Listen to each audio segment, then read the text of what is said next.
Muted. Okay. Also I can hear myself. I have to turn that off.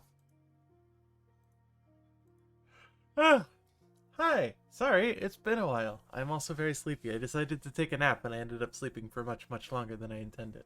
Uh, you know how that goes. Yeah, hi. It's been a while. Happy New Year. Hope everybody's doing well. Gosh, so the plan today is to do a little cozy, just reverse engineering, chilling, having a good time. Yeah, yeah, yeah, yeah. That's a fun title. I appreciate it. Um, yeah. So the plan today is to do some reverse engineering on some tasty proprietary software. But I'm under no legal obligation to not do it. I didn't accept any EULAs acquiring it, so we're good. Also, hi Mary. Wow, a year of subbing. Thank you very much. That sounds very good. 18 hours of sleep. That sounds very nice. Yeah, okay. So I guess I should explain what we're doing here. Also, I'm sorry. Chat and overlays are entirely broken. OBS updated, broke the browser extension, so I gotta get that fixed. But you know how that be. Oh, the So the plan is to reverse engineer something called open access. It is neither open nor accessible, as the name might imply. So what open access is, it's a file format used in the EDA industry. It's primarily used in the large layout suites like Cadence, Virtuoso, Synopsys tools, etc., etc. So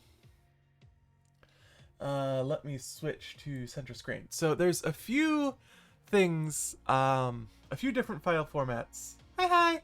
There's a few different file formats that exist in the EDA space for laying out ASICs, integrated circuits, and the like. So the first most common one that's used among the open ASIC tooling is GDSII. It's a really old format. It's basically the bog standard, but it's kind of limited. It's like, as you can see, yeah, 34 years ago, and it hasn't been updated since. There's another one. There's technically, the next one is technically a pair of two. You have lefts and defs, or library exchange formats and design exchange formats, and together those combine into a single layout and design. It contains both netlist information and physical layout information.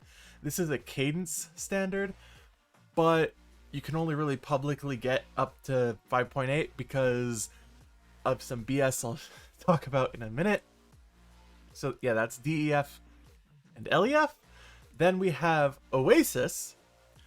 So Oasis is another closed format with a proprietary standard, but the very first version of the standard, the draft, was open, quote unquote open.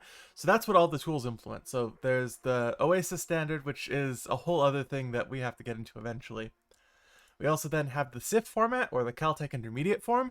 This is back from all the way back the Meade-Conway days of VLSI design. It's a very simple text-based format. We also then have EDIF, which is primarily a netlist format, but the EDIF version 4 also describes layout formats for integrated circuits. But it's basically S expressions that describe whatever your electromechanicals are doing. We then have open access. So as you can tell by the Wikipedia article, open access is a proprietary API controlled by the Open Access Coalition. It's a bunch of giant EDA vendors, as you can see from down here. It's basically, again, what Cadence Virtuoso uses, a lot of Synopsys tools, Mentor Graphics, etc. They all use open access, and open access is actually a combination of things. I have a paper here from the Cadence people, but as you can, but it gives me a good kind of overview of what we're doing here. No, so I managed to get my hands on some open access libraries and binaries, right? So we're going to be reverse engineering those. But open access is more than just layout. So it has your technical database, it has your design database, it has your design management. Annie. Sorry, cat. um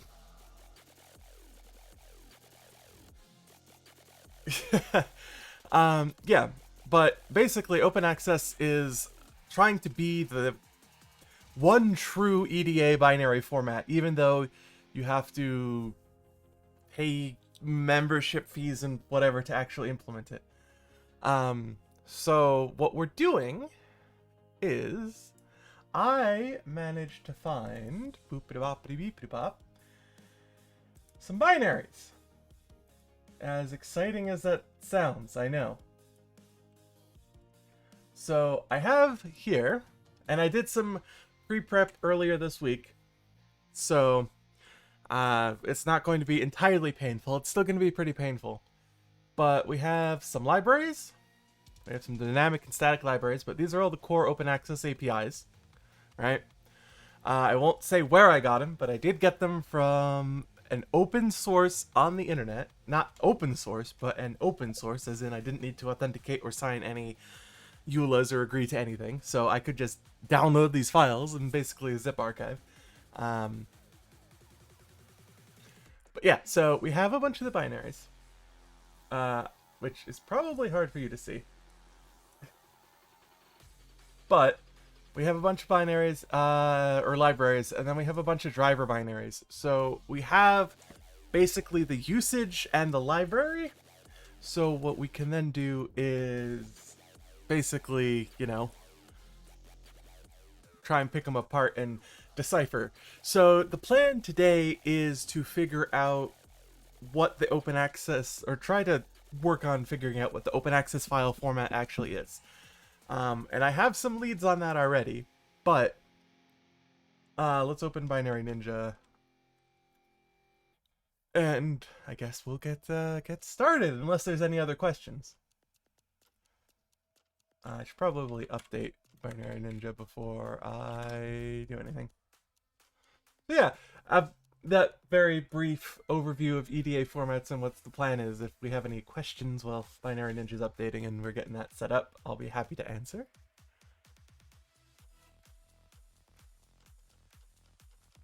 Restart Binary Ninja. But yeah, it's generally going to be just a pretty relaxed stream.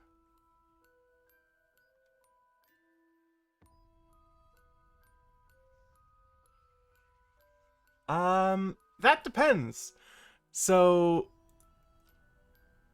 you could do that, but with something like an EDA file format that tries to be a netlist, a technology file definition, and a whole bunch of other stuff, it's very painful.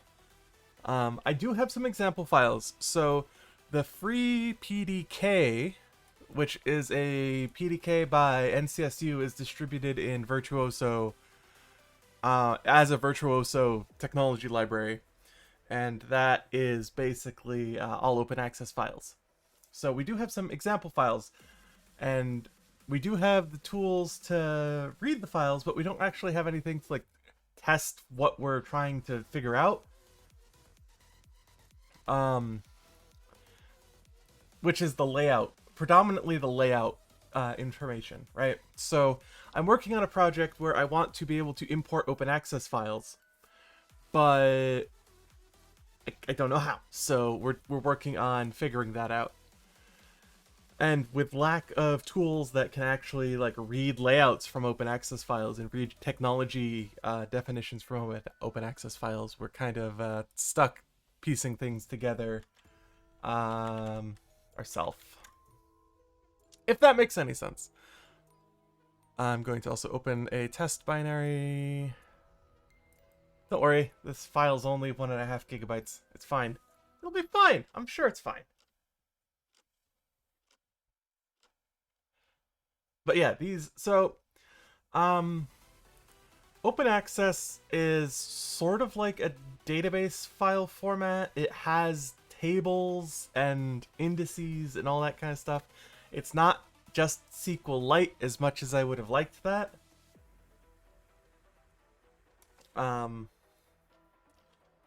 It's complicated, right? It's a whole thing. But I do have a bunch of files that I can. That's not what I wanted.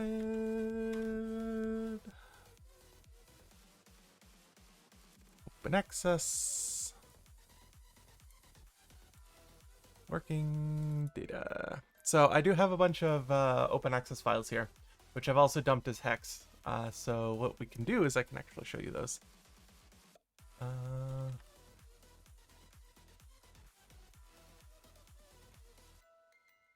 Was it lowercase working? Yeah. So we go data diff. What was it? Was it diff 3?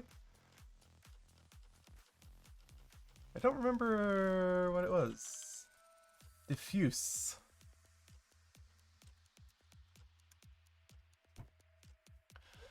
So, this is fun. Yeah, so open access is actually, let me, it's by the godforsaken Silicon people. Yeah, the Silicon Integration Initiative. It's by these people. So, oh, you can say, oh, public downloads, open access downloads, right? But you can't actually get anything useful from here. Like the tools, and you can get them up-to-date left def formats and picels and a viewer and compare, but you can't actually get any information on the file format, and they want you to fill out this godforsaken form, which I ain't doing. And then there's like, remember, it's just a huge pain in the ass, and they're just bad. Just bad. 0 out of 10, do not recommend. So we're doing it the hard way instead. So I have a bunch of files here. These are all vias from the 3 nanometer free PDK for interposing different layers from the metal layers to the local interconnect layers. It is a bit much, but we can actually see that it is mostly the same. There's a few little differences here and there. Nothing too terribly exciting, right? Yeah, there's this whole thing of, it's like open access. What is open? It's not open source, but it's also not open access. It's a huge pain in the ass. Like a huge proper pain in the ass. Yeah, but I can actually, if we go something like, oh no, we can use Hobbits. Hobbits. So we'll look at the via interchange from metal 2 to metal 1.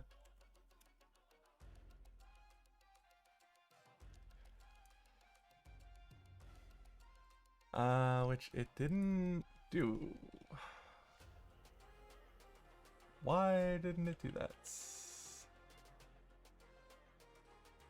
Oh, I know why it didn't, because Hobbits is silly. Fine, we'll do that. New file, import recent, yeah. Oh, of course, that's broken. Import bits from file. We'll do that. Because I moved a bunch of stuff when I was preparing this week. There we go. Okay. So we've got a byte raster. Nothing too amazing here. You can see there's some aligned data.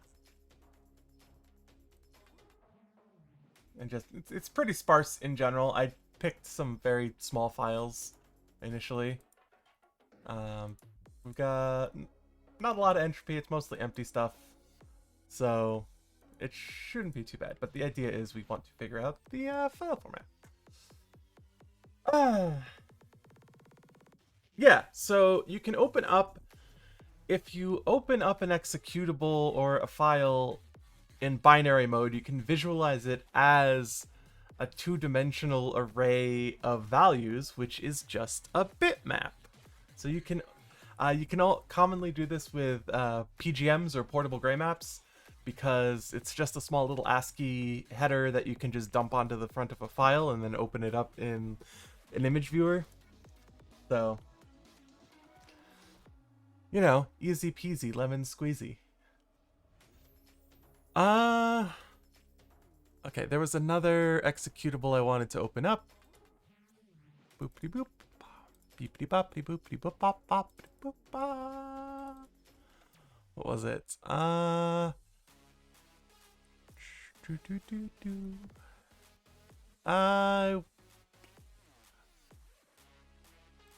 Sure. OA2 stream. We'll do this one. And then I can show you my pain.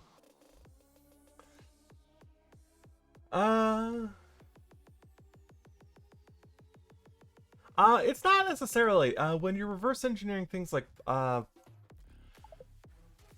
blobs that you pull off of device firmware, it can kind of give you a good idea of the shape of the binary data. As I was mentioning earlier with Hobbits, I will show you again. So with the bit raster, this is showing every bit as a 1 or a 0 across and then down. So you can kind of see the shape of the data, right? If that makes any sense, you can see it's kind of aligned. If I go to a byte raster, it's probably a little more clear. You can see that these are likely aligned to a boundary. If you're opening a binary, yes. This is not for instruct. This is a file format, so there's no binary instructions. I can open something like ls. Open bits from file. Come on. It's thinking about it. It's thinking really hard about it. So here's ls. And you can kind of see what, there's some more rigid alignment. There's the elf header up there. Whoops, I scrolled. Yeah, so we've got the elf header up here, and then there's all the preamble data, and then this is likely padding, a lookup table, or the GOT. And then we have a bunch of other data, and then we can get into some more tables. So this is obviously a table. It's rigidly aligned instructions and all that stuff, and then you get down to the actual code, which is just kind of unintelligible gibberish because it's x86 machine code. But yeah, so that's the general idea of that. Also, hi Space Cat. Hi. Okay, so we opened up the OA2 stream file in Binary Ninja. Let us invoke some pain. I want to clean up all the stack canaries first. So what that plugin does for Binary Ninja is it takes all of these void star fs base nonsense and then the stack guard call, and it just cleans it up so it's not like entirely obtuse as to what those are. It's pretty easy to understand that they're stack canaries, but cleaning them up just helps a little bit. Then what we'll do is I'm going to save and close this because this will be painful if it tries to do it. Sorry, this Binary Ninja database for this file is legitimately 1.5 gigabytes. It's absurd. The binary itself is only 20 megabytes. But you know how it be. Saving database. Database. Go into the database. Y'all watch Log Horizon?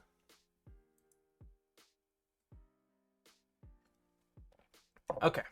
So with that done, we will then try to... Well, let's actually look through what symbols we got here.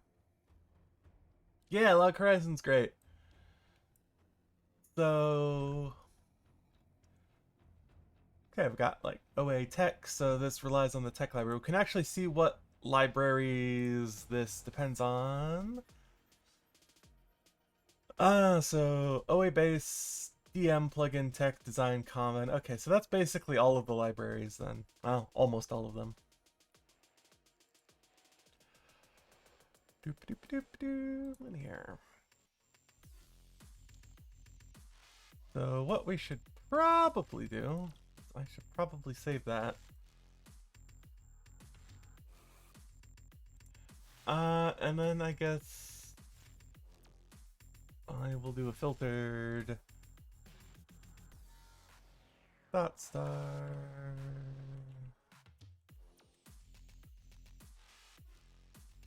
Oh wait, database dot. Yeah, no, that's fine. Alright. And what this plugin does is try to clean up these types. But that filtering didn't work. So I guess I will just outright shred my PC.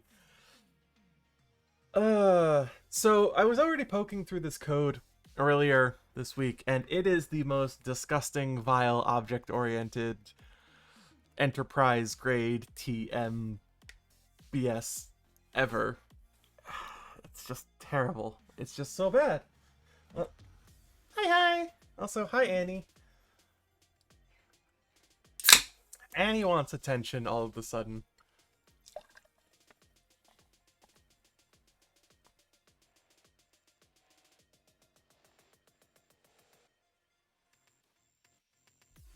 I didn't take a look at it, sadly. But I'm sure you've seen worse. But the issue I'm having is these binaries are absolutely fucking massive. Like, this binary by itself is almost 500k.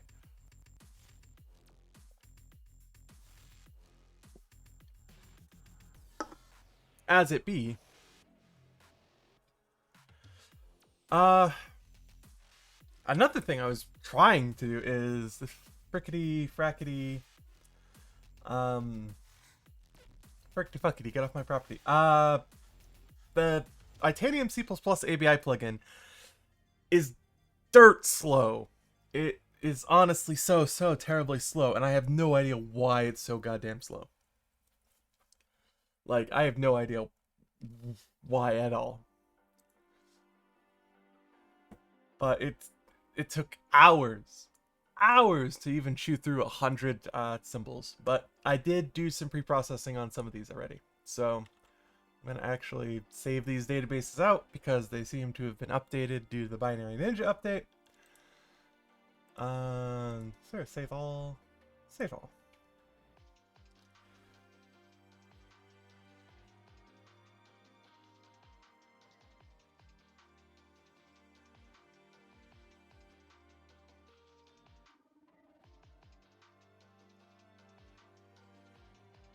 There is documentation on RTLIL. It's in the Yosis manual.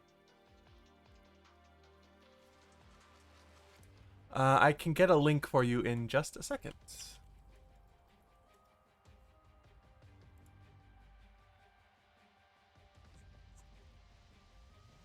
Boopity boppity.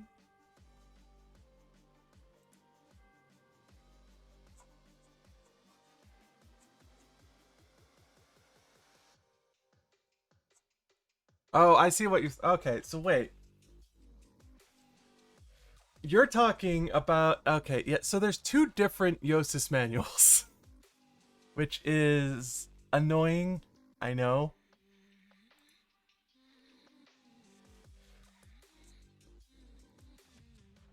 I'm trying to find the thingy for you.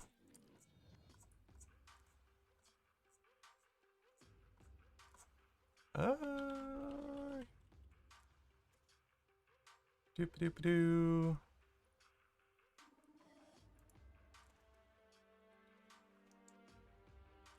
Oh, hi, Amy.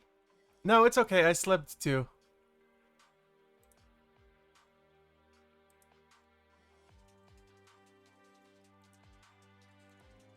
I'm trying to find a thing. I'm getting distracted.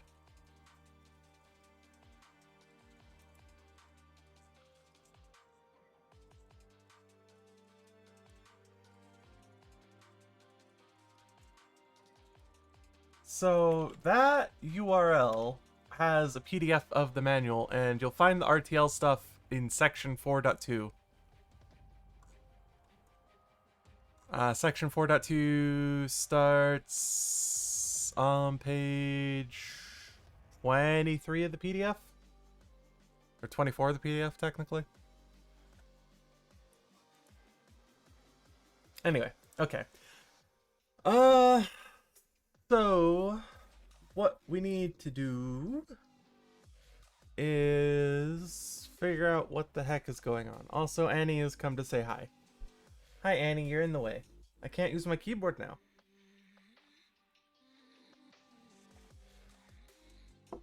Please. Technically, Austrian?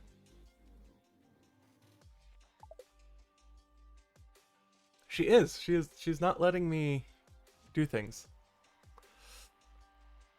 No, Annie, please don't walk on my keyboard. Oh my god, this cat. What am I to do with this cat?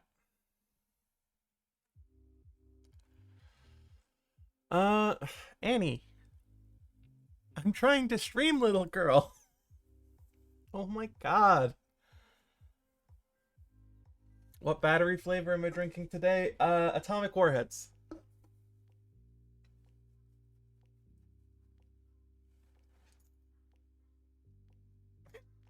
Hi, Annie. She is laying down in front of my keyboard, trying to paw at my hands. I cannot use my keyboard now.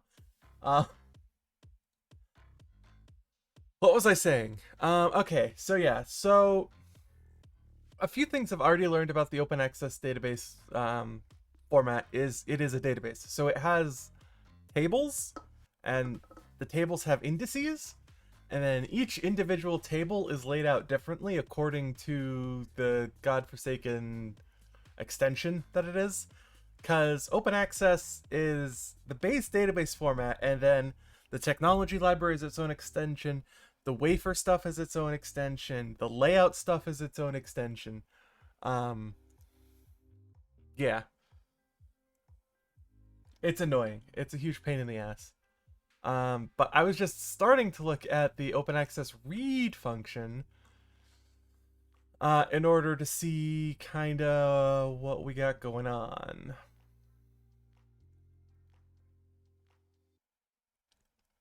Access is, open access is not access.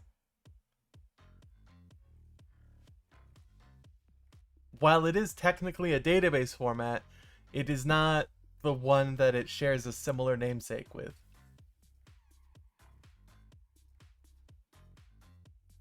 I can't actually type or anything because Annie is occupying my keyboard. But yeah, so here we are.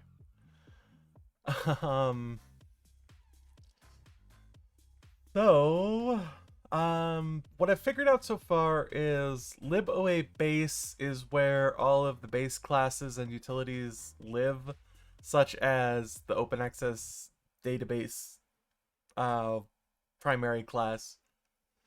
There's some other stuff in here like the open access string, and they decided to implement their own string type instead of using the STL string type. They've decided it's just so bad. It's the worst. It is the worst C++ ever. Okay. So, yeah, let's see here. Annie, I need to type. You're a purry little baby and you're cute and you're getting pets, but I need to type. I'm gonna scoot you, okay? No scoots off the desk? Alright. Okay, I have displaced Annie much to her chagrin. So we want OA database.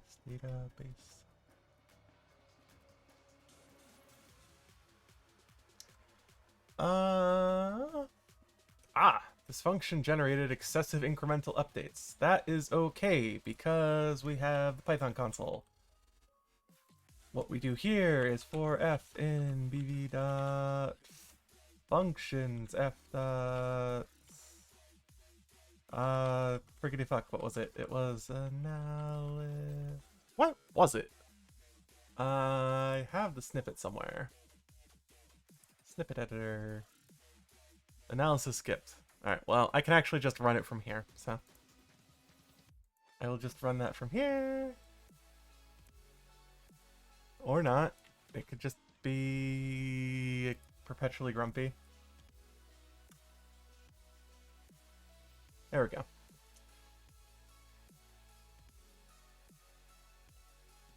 Don't. It's gonna suck you.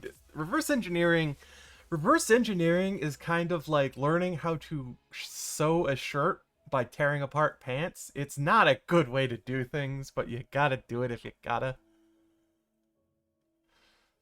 Okay. So. So. We have a bunch of stuff from the database. Database. Let's look at only the database class stuff. I also have a notes document over here. So I've already kind of looked at the first few bytes of the file. Oh, you'd be surprised. You would be surprised. Also, are we talking about, like, when we're talking about assembly, are we talking about x86 assembly? Are we talking about ARM assembly? Are we talking about ARch64 assembly, PowerPC, Spark, Extensa? Are there any extensions? What dialect is it in? Is it in Intel or AT&T? It gets complicated fast. C code is nasty, but C code is standardized. But yeah, so the files in general follow this format. I need to open up my terminal again so I can show you.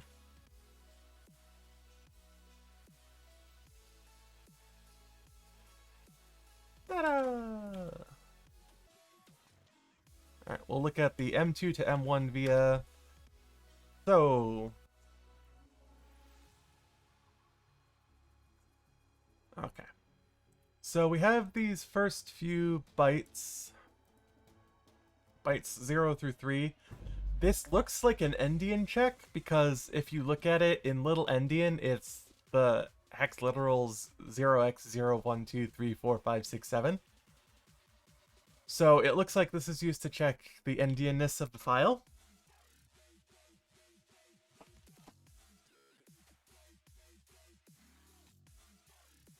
Oh, so the assembly, there are different dialects, but the machine code is what's actually run. So that doesn't really matter too much. What was I looking at? Oh yeah, init byte order. And of course this is a tail call, so we gotta go to the thing. And then we gotta go to the thing. And this doesn't actually do anything, apparently.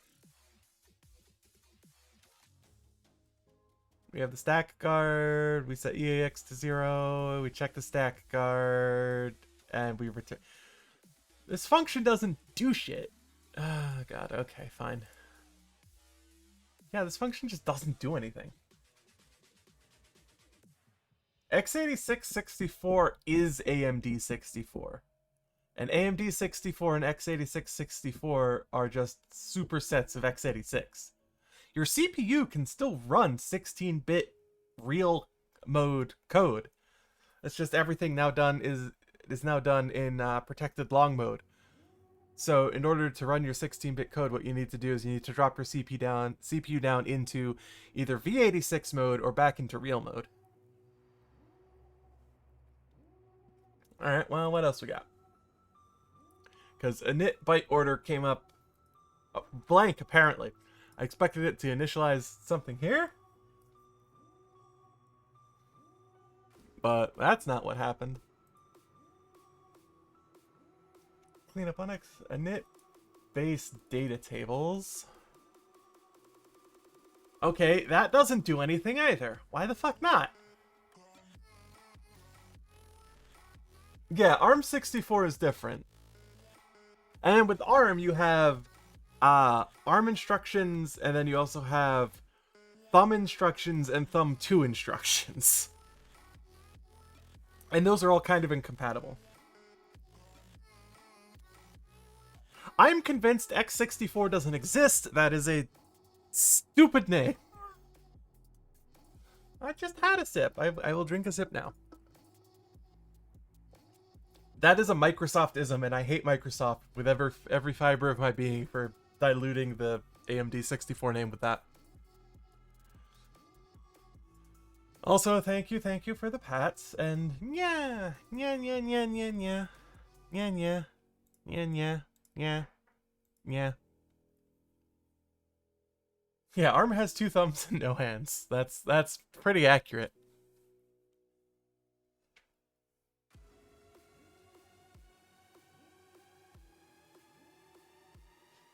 Oh gosh. Okay, so init database tables doesn't do shit. Create.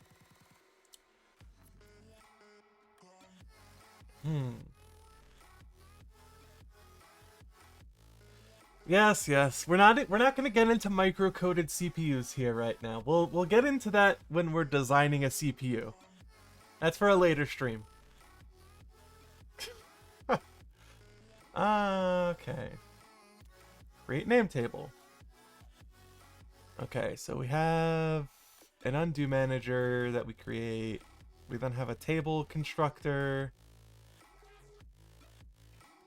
We construct that into RAX, and then we know there is a pointer at RAX at A0. There's something at E0. Then we read the name table.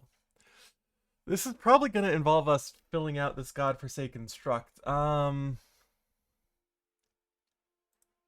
I am pretty sure. So if we go OA database. Okay, so underneath the V table, what we can do is we can have a char unc that goes to 0x.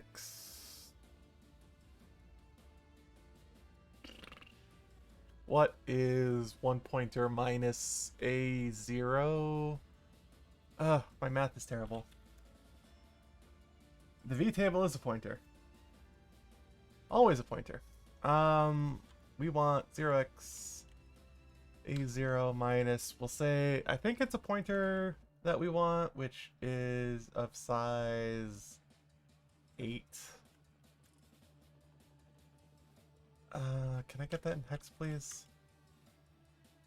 90, 98. 0x98, we don't know what that is, but we do have a void pointer to our name table. I think that's right.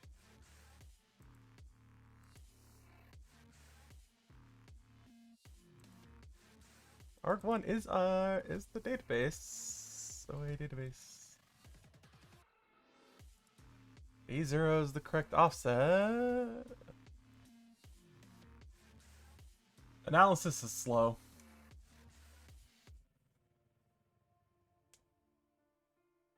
Oh, all we have is void pointers until we don't.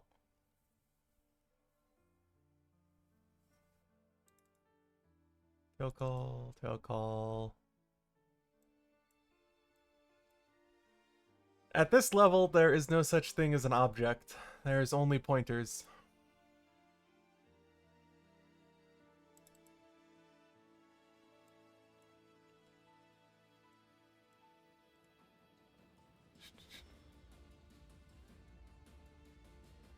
What the heck is a long map window? Also, let's check on the other binary ninja. While we were talking, it's still churning away. It's figured out 263 ABI names in the past, however long we've been streaming, which is fun.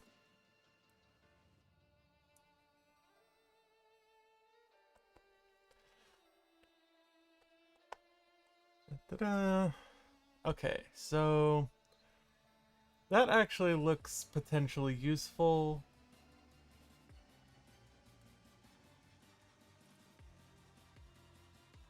Figuring out the disk TOC. And I'm pretty sure long map window is just a memory mapped view into the file.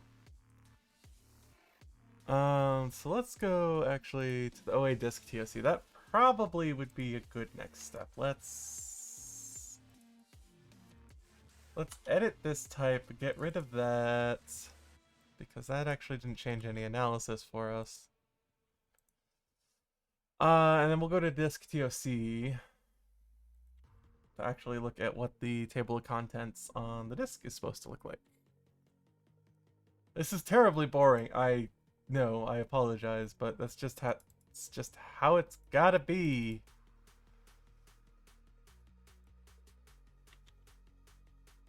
Plugins, Itanium ABI filter, disk TOC. Sorry.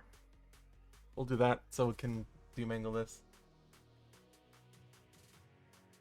Doop doop doop doop. Doop doop. So yeah, this is basically just reverse engineering. You just look around, pull on little threads of stuff until it unravels, and you figure out what happens. And try to take notes. I'm probably going to end up rewatching the VOD of this stream to remember what I was doing. Why are you angry? Why is it angry? I don't actually know why it's angry. Why are you angry?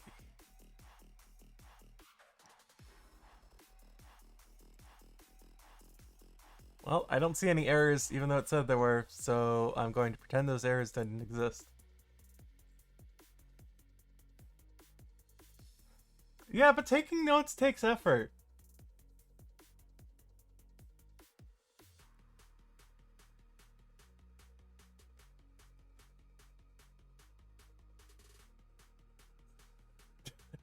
Okay, I do have a notepad open, don't worry. There's a few notes in it. These are incorrect, by the way. I've already kind of figured this out. This is not a version number. These are like tags. So, bytes through 3, this is definitely an endian check. A few notes. 2 lines of notes is still notes.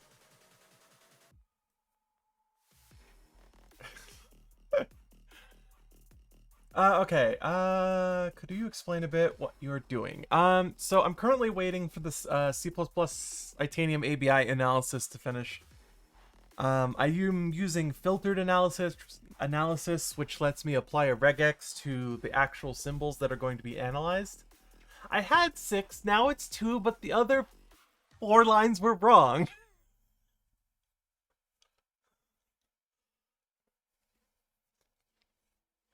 Yeah, so we're waiting for the C++ ABI analysis to finish. As you can see, it's kind of chewing around down there.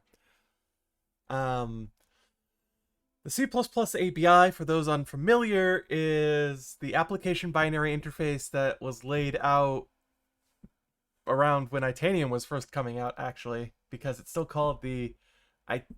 No, wrong notes are bad. Wrong notes lead you in the wrong direction, and you spend an hour looking at disassembly only to realize you were off by a few bytes. Wrong note's bad. I'd rather have no notes than wrong notes. What was I saying? Oh, right, the C++ ABI. So the C++ ABI, it's also called the Itanium ABI because they're basically the same thing. Not really. What was I saying? What the fuck was I saying? Oh, right. Right, so what this plugin does is it takes the mangled name of the C++ ABI symbols, demangles them, converts them into an AST with type information, and then uses that type information to appropriately name arguments and parameters in their types.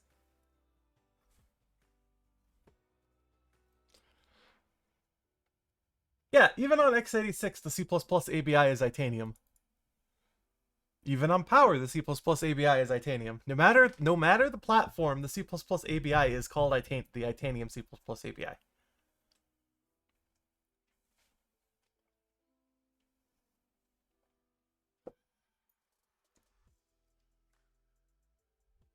What's a stupid initialism?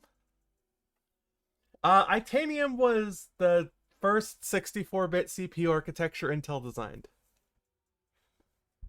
Oh, Intelism, not initialism. I am a dumb butt. I apologize. I also have Annie who's come to say hi. What are you doing? Leave the side cutters alone. Why are you such a baby? Don't worry, she got pets. Much to my chagrin.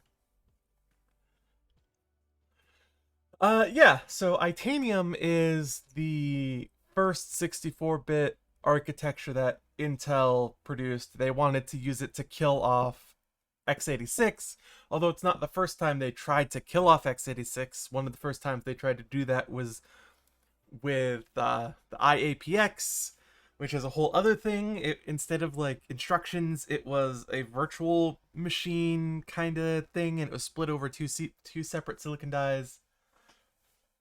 So yeah.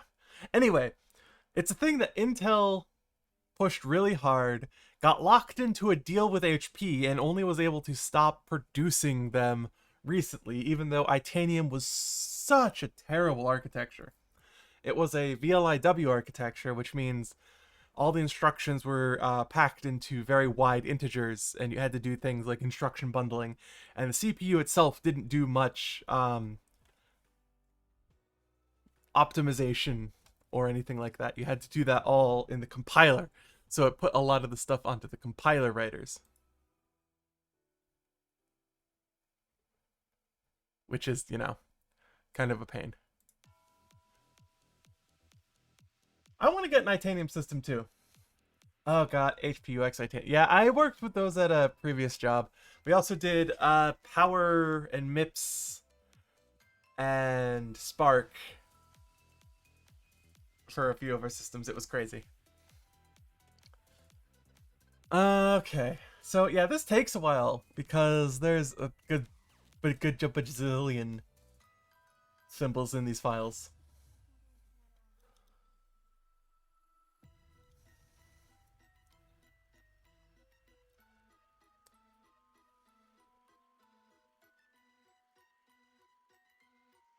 Probably for the better.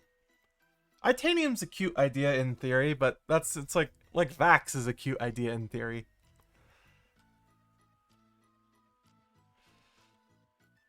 Oh gosh.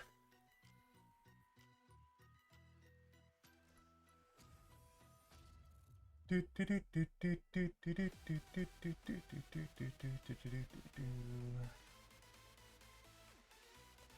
trying to figure out how long I've been streaming.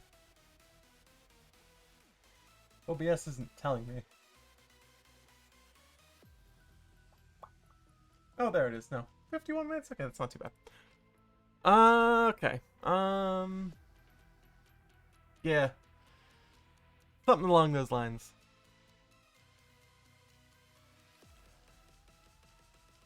End data. So let's look at the table of contents stuff. OA, this, POC.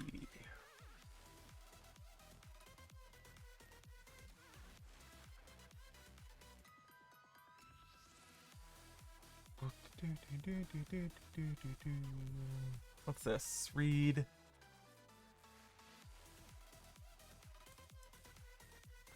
I hate all of these goddamn indirections through the GOT.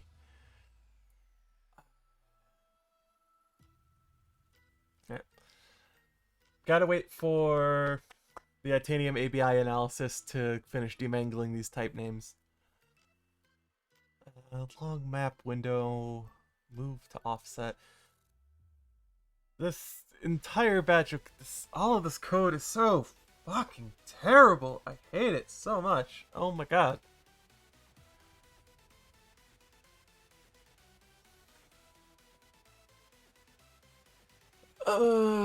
It's painful, I tell you. It's so painful.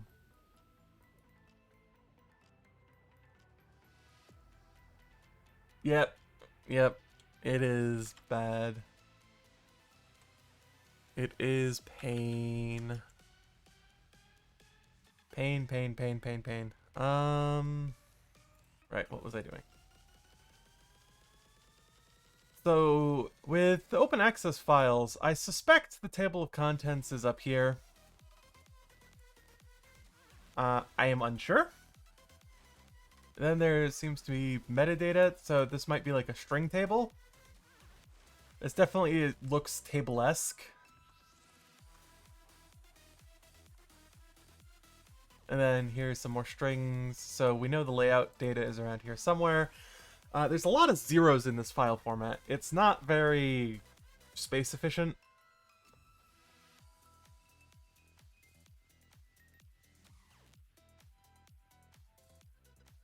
Oh, no, compiled C++ is a huge pain in the ass to reverse engineer. It is physical pain. It is bad. Alright, well, I guess while that's doing its thing, we can look at something that tries to open a open access file. This didn't actually finish. I had to stop it and reload the file, but we can figure things out from here. Rust isn't that bad. I've seen C++, it's worse.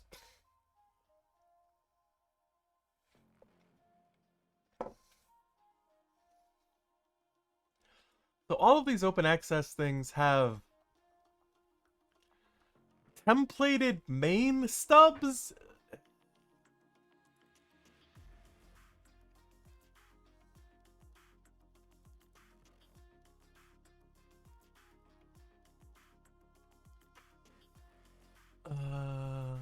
Crikey.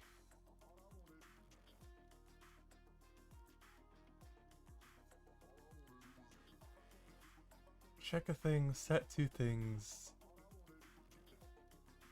Call a thing.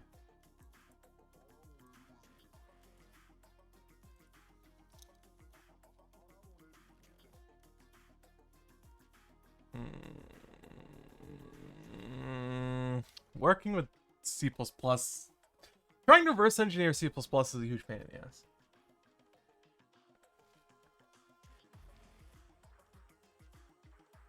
The safety checks only exist at compile time, as far as I know, for Rust.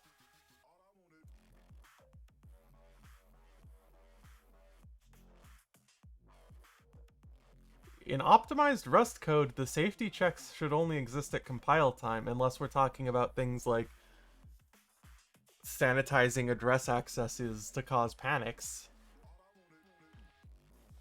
But most of the safety... Right. But that shouldn't cause much more pain. Those are just excessive stack canaries, essentially. That's how GCC does out-of-bounds rights checking with these stack canaries. And it's annoying, but it's not, like, terribly hard to ignore. Okay, so... Is that going anywhere? Oh, hey! Analysis finished. Happy days. Happy birthday! Or whatever. I don't know. I'm sorry. I am so sleepy.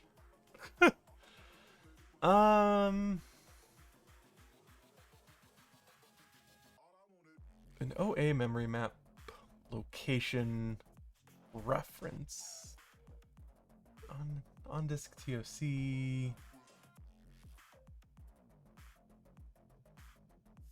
Read. So this is how we read the table of contents. 1256, give or take.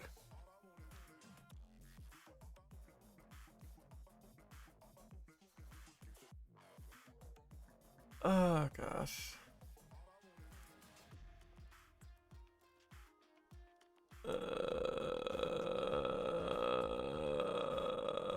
It is midday, yes. I woke up at like, oh god, when did I wake up? I woke up at like 2000 hours.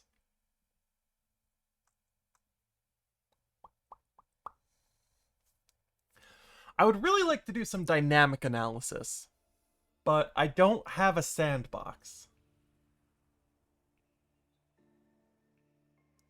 I want a Linux sandbox that does proper isolation on the file system, but I can also do instruction level sys and syscall level instrumentation.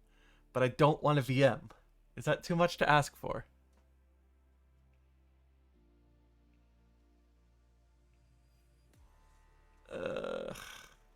Because you can only really get so far with static analysis, especially when it's a huge pain in the ass like this.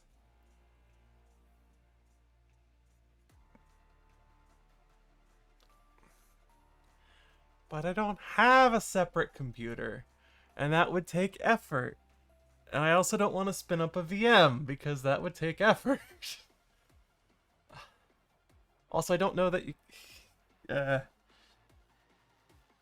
What it would also be cool is if I could use something like a foo's file system driver to alias a file and then link that in. Docker doesn't do Docker isn't a proper sandbox and it can't do instrumentation.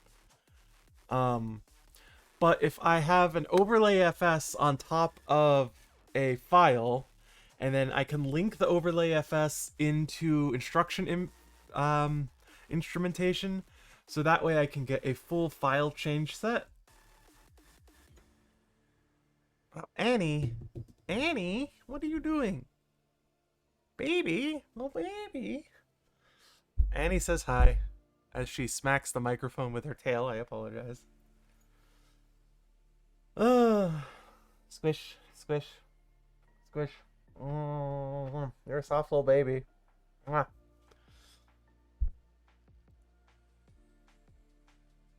Now she's thwacking me in the face with her tail, because of course she is. Oh god, what is... So, this monstrosity...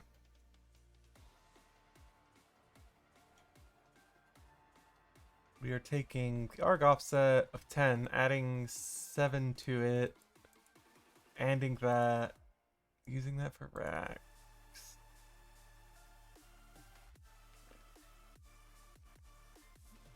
Ugh.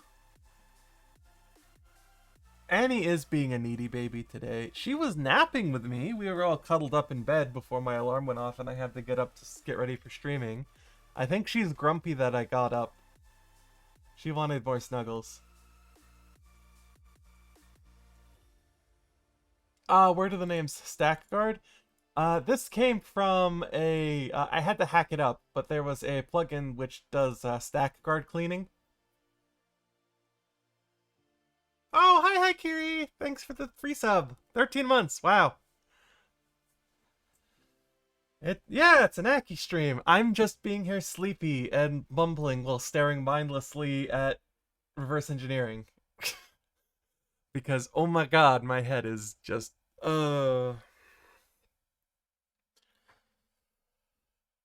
Yeah, so I can show you the stack canary stuff. So what I need to do is I will bring this binary ninja window over here. I will open up a different file. We'll wait for this to chooch. Oh, thank you for the sub, Snake Valor.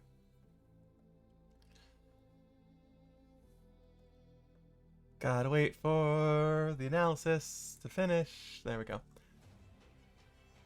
So, you see these, like, fbase racks equals this fbase plus 28, and then down here, the, this is a long-ass function, I'm sorry. Then we do this bit swizzle here into rack 77, and then we check if rack 77 is 0. These are the stack guards. So these check to make sure... They essentially put stack canaries on the stack, then check if the parity of the stack canary is still valid, and then if they're not, it terminates execution of the program. But there's a Binja plugin that you can just go clean all, and what it will do is it will find all of the instances where this happens, so where we assign fs base, and you just saw it happen right there. It renames it to stack guard. It just cleans up the stack canaries for you, so they're less of a huge pain to look at. Hi, Okay, so as I was mentioning, we're just kind of mindlessly staring at this assembly right now, but we're working on reverse engineering the open access file format for EDA stuff. And just kind of zoning out. I was recently just talking about I probably should set up a VM or something to do some dynamic instrumentation and analysis.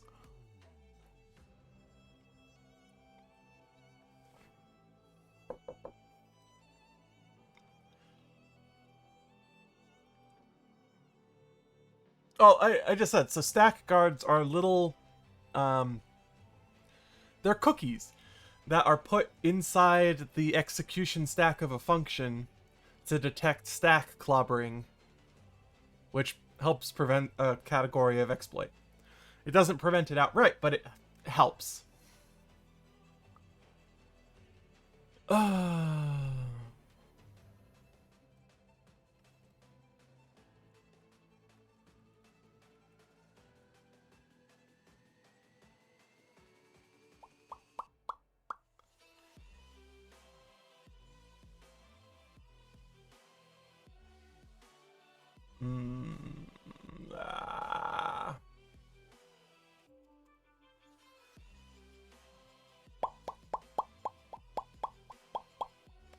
Sorry, I am bored out of my... I'm not bored out of my skull. I'm just completely just toasted right now.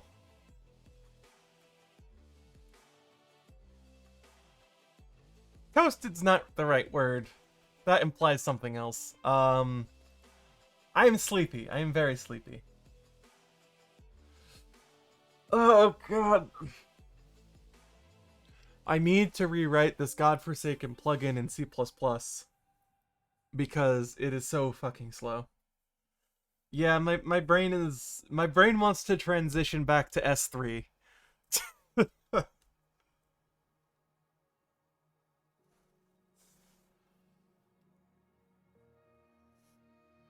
Two EP, time for S3. So it seems all file access is done through a memory map. I wouldn't be surprised if the memory map was in this goddamn thing. Oh yeah, and this has an embedded zlib, so that's fun.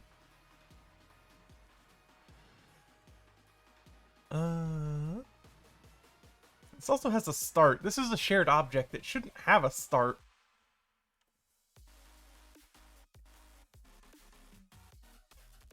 Yes, I don't mean S3 buckets, I mean the ACPI S3 state. It's a terrible computer architecture joke, I apologize. Alright.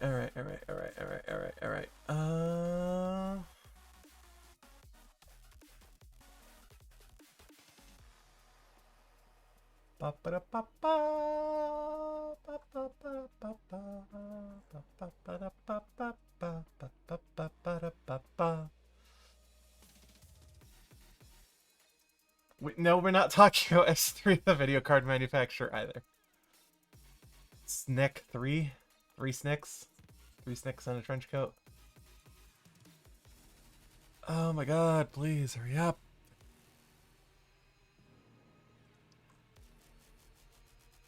Yeah.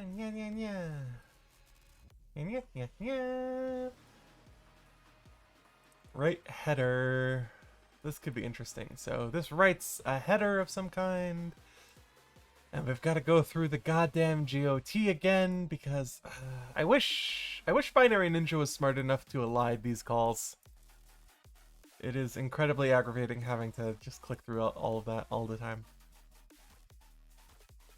Okay, so we take a memory location, the table of contents, file offset, and another memory location.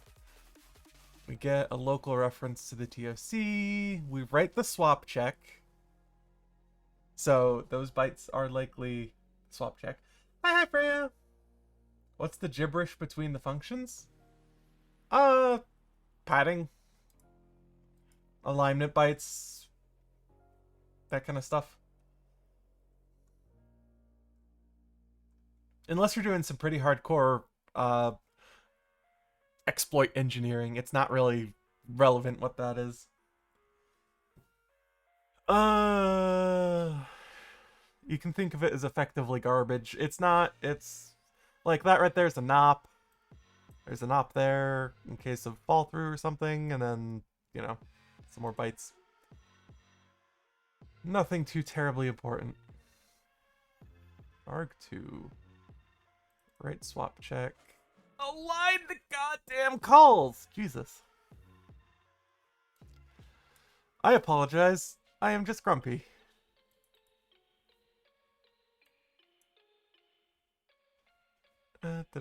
Stack guard.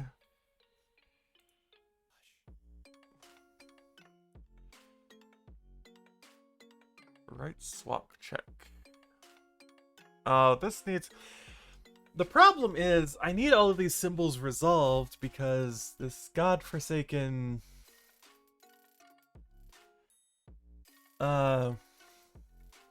binary is object-oriented soup.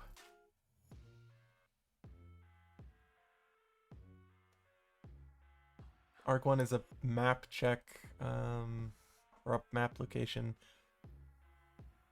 We're getting 8 bytes. Doing some math. Stack guard failed. Long map window. Right swap check. Right swap check. Allied the goddamn calls, please. Yeah, okay, so... Hey, look at that. That look familiar?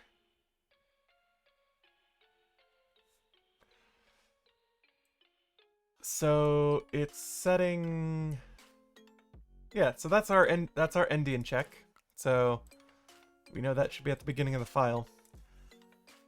And then we return Rax plus 4. Rax plus 4 is probably the offset. It's implicit. Binge is probably collapsing down the zeros here. If I go to preferences, settings. Hi, Annie. Can I help you? Or do you just want to stick your butt in my face?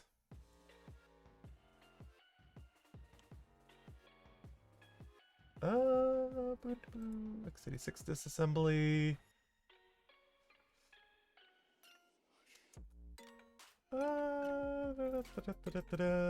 Core plugins. I don't know if there's actually a setting for it. UI, tabs, themes, graph, symbols, view types.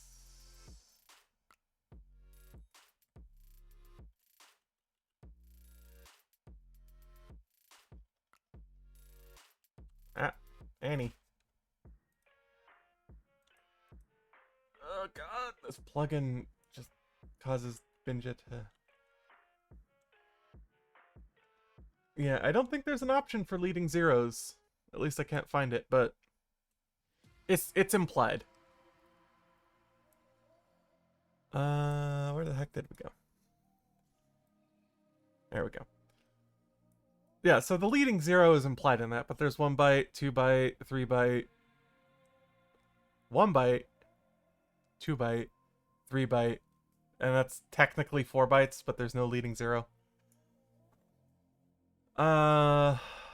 Which...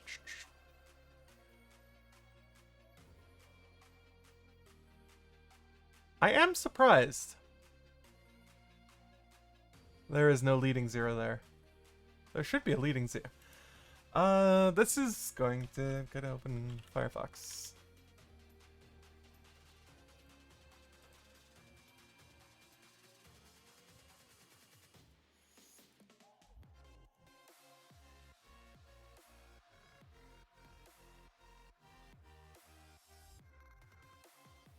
Da-da-da-da-da! Binary Ninja leading zero.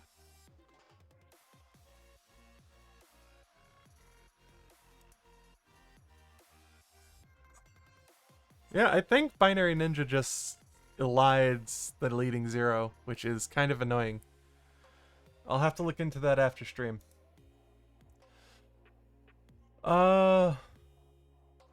Yeah, but okay. So, yeah, write swap check and read swap check.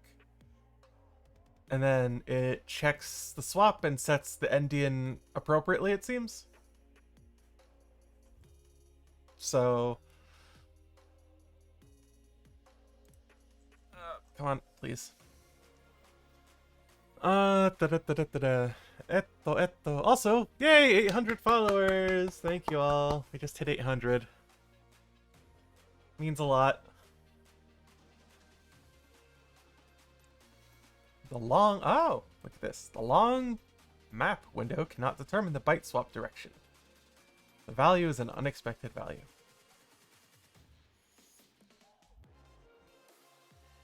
Okay. And then I guess that's just returning... What is that variable set to? Rack 7. It's just the stack cookie. That's just the stack cookie.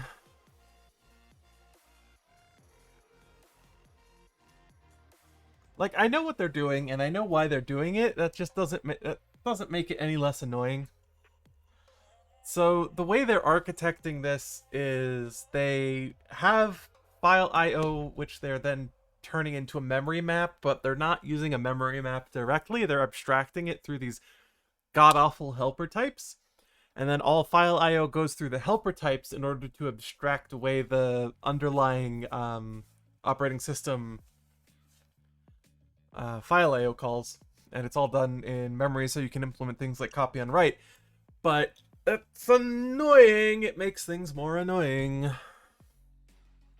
I mean, it's yucky to reverse engineer, but it's not a bad design choice, right? Like, for Neko VLSI, I'm thinking about doing something similar, because currently we're doing raw file IO access and seeking.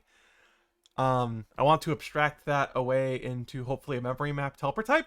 Currently we're doing it all raw, and especially we're doing it all raw with transparent compression wrappers, which cause a whole other problem, because then you're pulling out blocks and you have to decompress individual blocks, and it's just a huge pain in the ass, and it can probably tank your file IO. And plus, virtual memory is basically free, so mapping an entire 60 gigabyte file into memory is not really a big deal.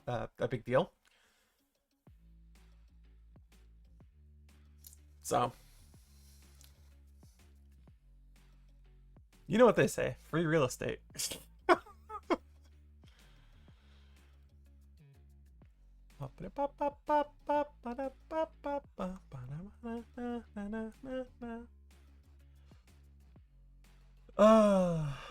I have a general idea of how this is structured. Yeah, it's free real estate. Oh my god, Freya, please. You're too powerful. Your puns are too powerful for this. So, yeah, it's kind of looking like we have the raw file, which is then wrapped by a memory map, and then inside the memory map we have windows, and I think inside the windows we have locations.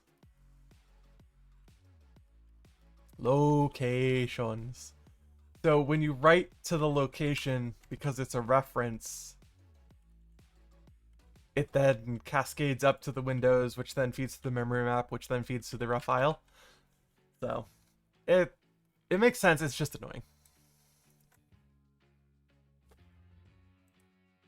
It could actually, this has mem buffer is interesting too, because it could be doing something completely different, where it could be going alternatively raw file, memory map, and then we could have a buffer which is read in from the memory map, right? And then inside the buffer we could have windows. Or alternatively, we have windows into buffers, and then the windows also have locations. It's hard to say right now.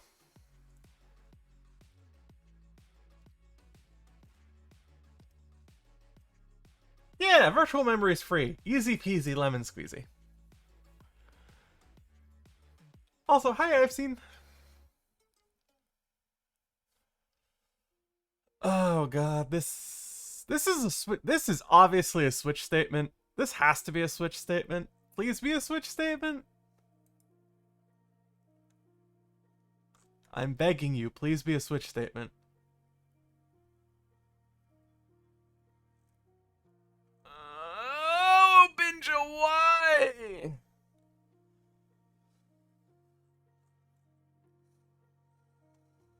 It should have been able to unfold this into a switch statement. I don't know why.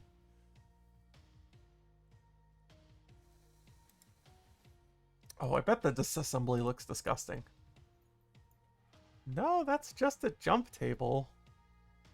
Why did the binary ninja analysis fail to unfold that into a switch statement? Hi, Annie, please, Annie. That's not an enumeration. Oh god, cats. I don't think it's a computed go-to because the label's right here, which is obviously the default case. There's a fall through. This is definitely not computed go-to. Especially because, again, all the go-tos share the same label.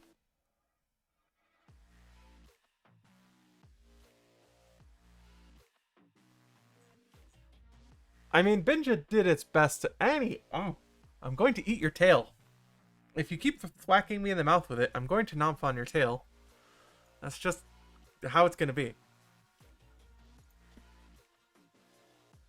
Annie wants attention. She doesn't want me streaming. She wants me petting her and snuggling with her in bed. Because she's a little baby. Ow! Ow! Don't bite me!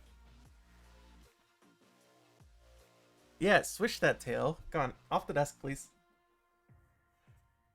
No, I said off the desk. Don't flop on the desk. Why are cats? I ask you. I ask you, why are cats?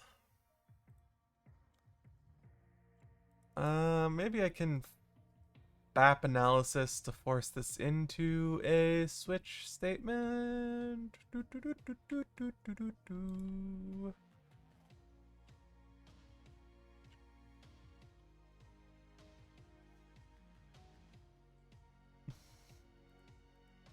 Yeah, cats are friend-shaped, but they also bitey. Om nom nom nom nom.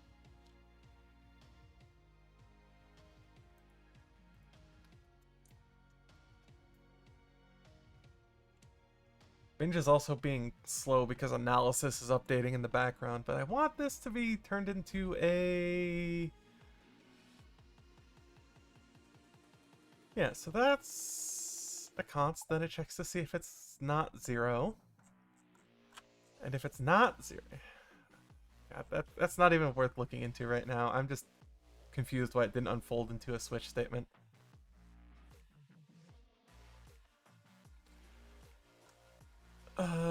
Release memory buffer. Oh, God, please. Please. It might be an unfolded... That might be an unfolded loop.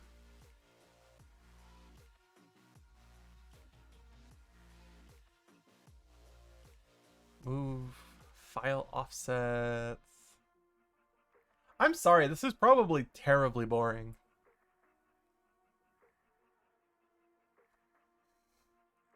Map window chunk sizes. Don't care about that right now. Another move to offset, unless we went backwards in time. Okay, initialize memory buffers. Again, we're in this stuff that doesn't really matter right now.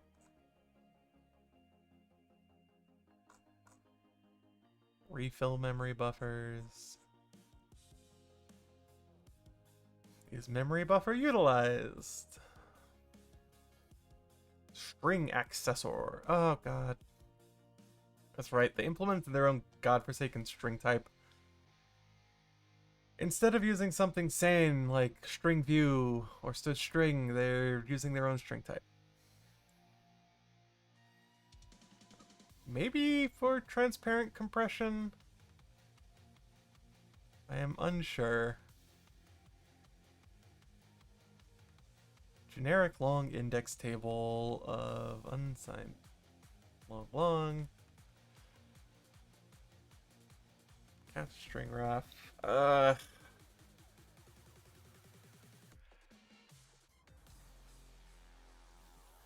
Okay, also looks like there is undue information in the tables in the file, which is interesting.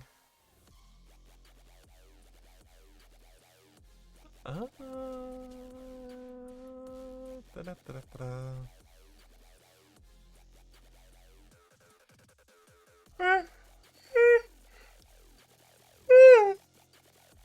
Excuse me. Okay. Annie has moved. I got my other hand back. I can now do more than just scrolling through disassembly.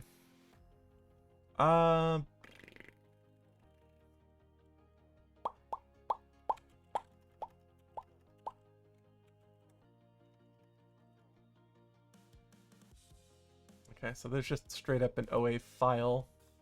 Oh, I'm in types. I don't want to be in types. OA star TBL. Dot star TBL?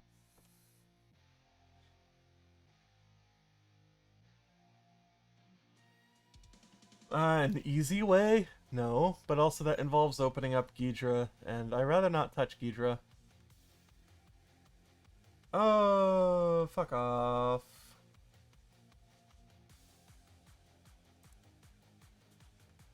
I need to ban this person. Oh, thank you, Freya. I was not in the moderator interface. Okay. Boop boop.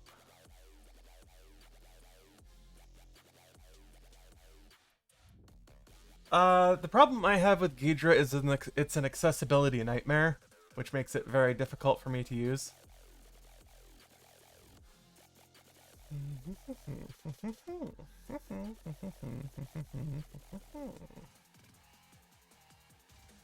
There's a bunch of tables. Reference tables, data tables, packed tables, byte array tables, int tables. Oh god, this is gonna take forever.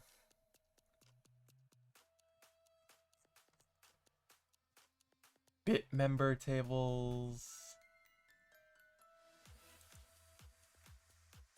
We'll just do we'll just look at all the destructors to see how many unique types of table there are.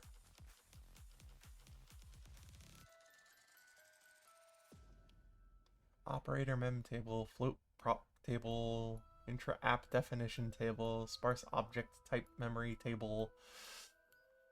Just a generic database table. Maybe that's the mother of all tables?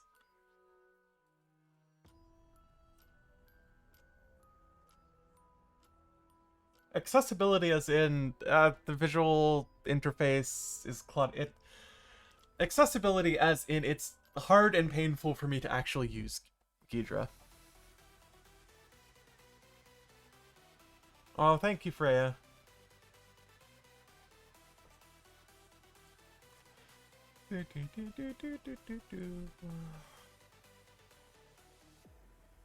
Saving analysis because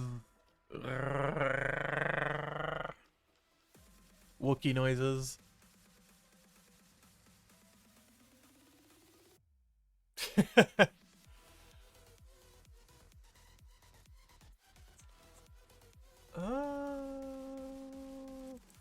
What about just database table?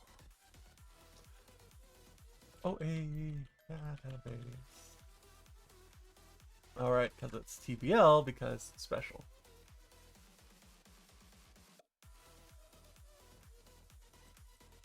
Right.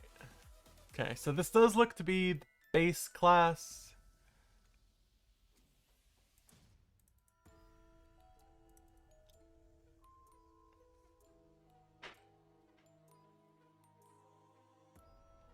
Annie wants to get into the cabinets. She's being a little gremlin. I don't know if you can hear her trying to go slam, slam, slam, slam, slam into the cabinets, but I can. Objects page table. There's a database table, a database table. What is going on here?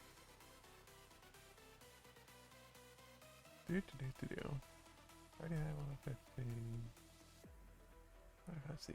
Add pages.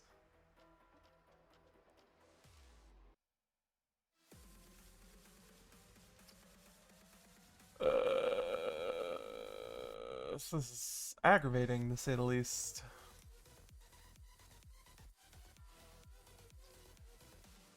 Boop, boop, boop.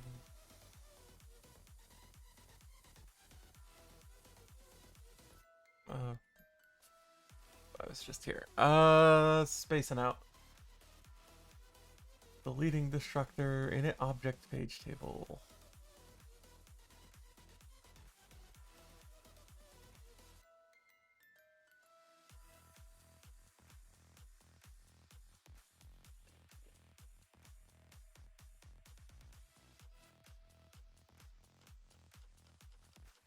Database table, create, Alec. What we type?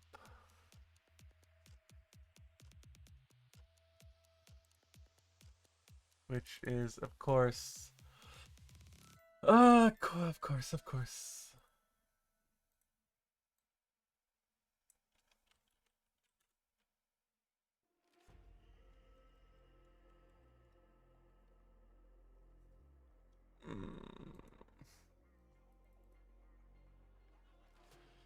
An OA type takes a string,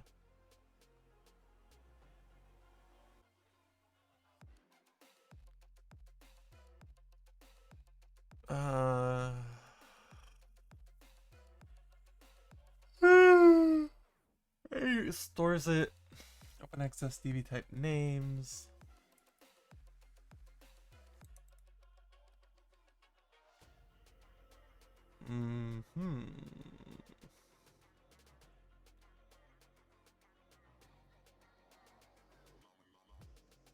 Accursed. Accursed.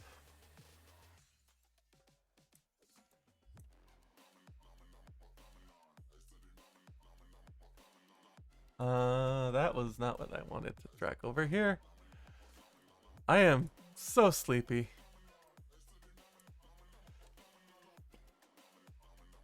What was I doing over here? Oh, this is OS2 spef. To spef.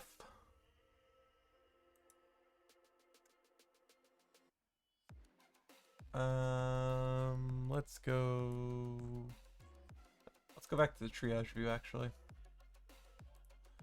Triage summary. So it pulls in all of these libraries, yada yada yada. Let's go to start. That's what we want, and then we want to go to main. And then I have app, translator app.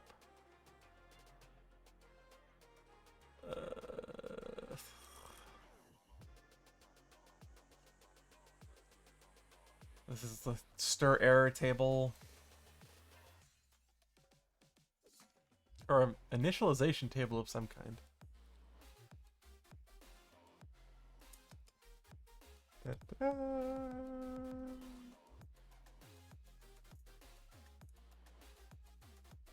I mean, in general... Oh, that's an exception string table. Okay.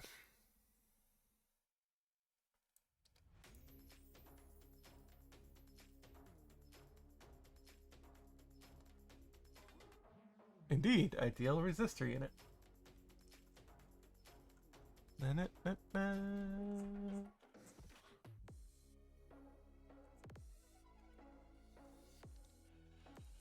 Go back to that. OU util lib manager.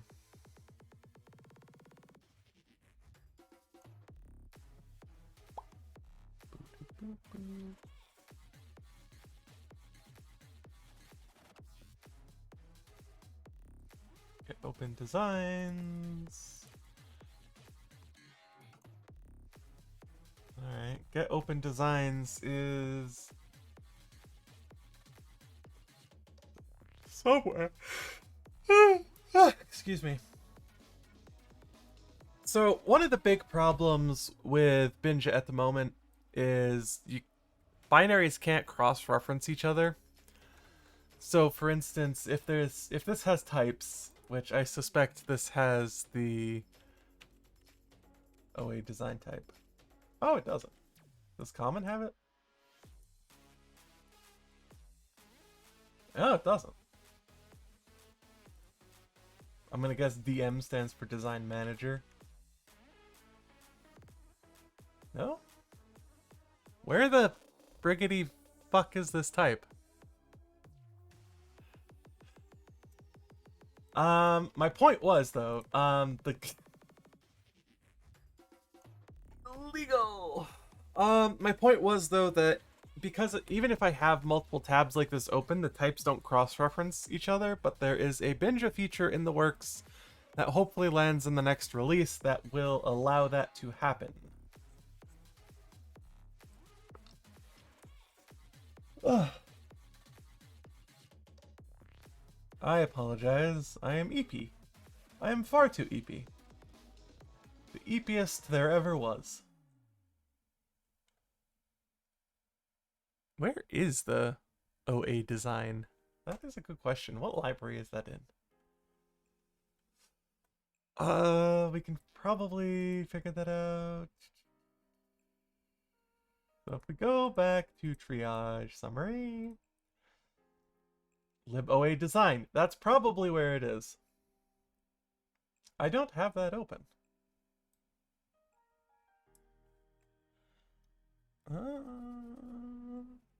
Okay, that would explain a few things why I couldn't find it, because I just don't have that open.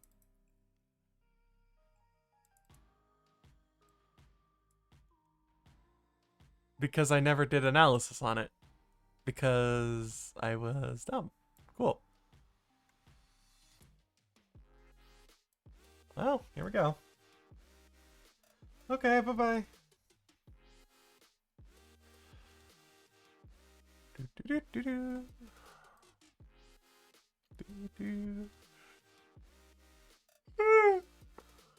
I just realized I never sent the announcement into Discord.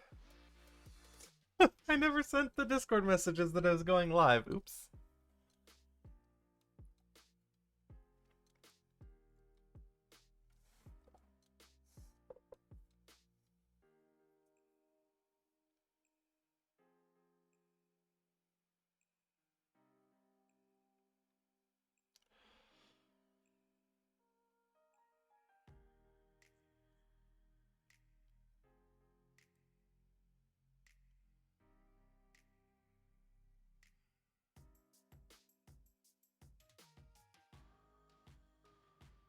Do, do, do, do.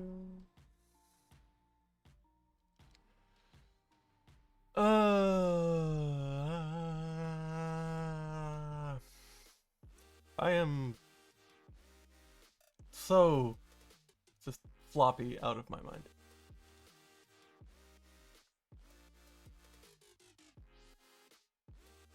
Oh, no, observers. I don't like the observer pattern.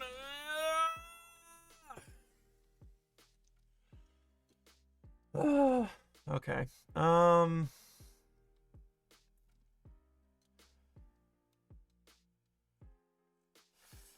OA array. Did they really have to implement their own array type?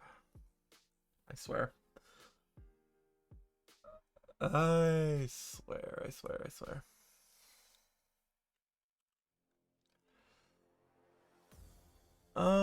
Ba-da-ba-da-ba-da.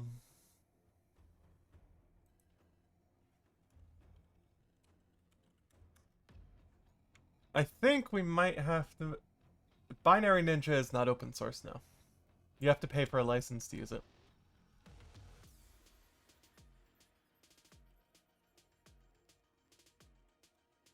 but I think it's worth it.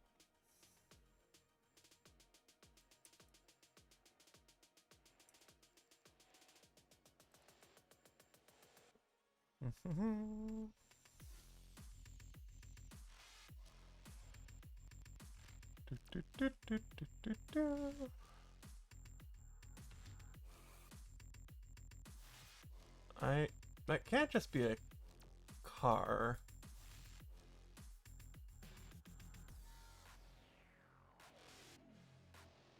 Yeah, doesn't seem right either.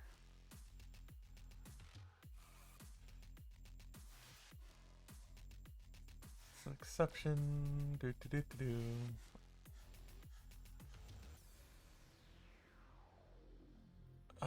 That's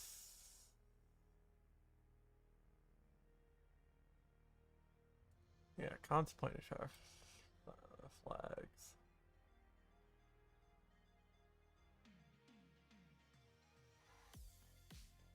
Am I going to have to write a... No, there actually might be one. It's thinking about something.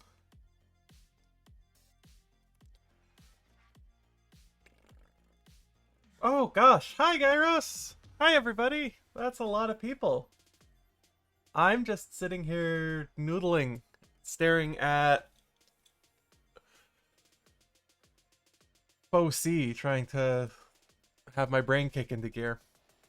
We're currently doing a reverse engineering. It's supposed to be file format reverse engineering for open access, which is a proprietary EDA design and netlist file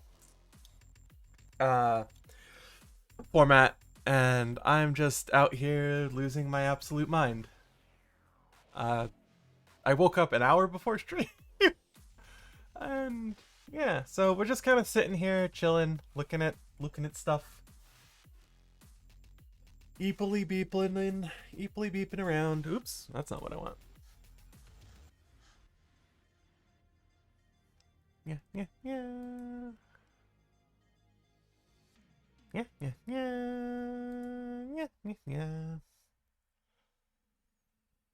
I wonder, because Open64 is not strictly a syscall.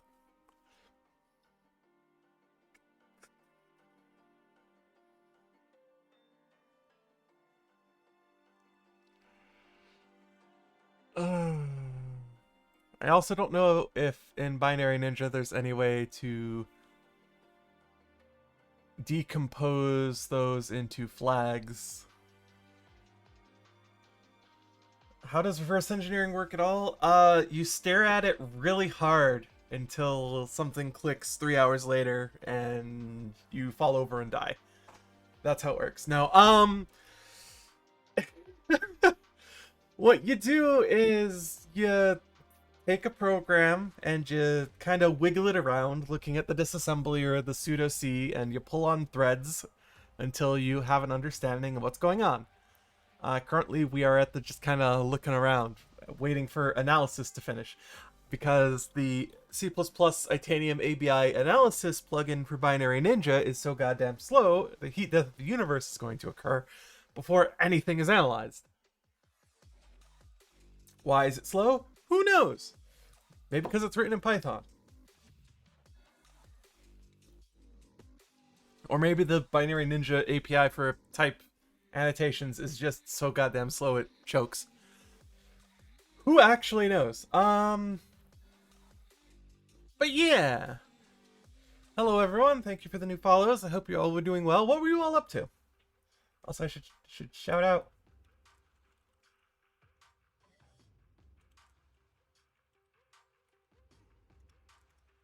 I'm gonna shout out Gyros, because they're cool.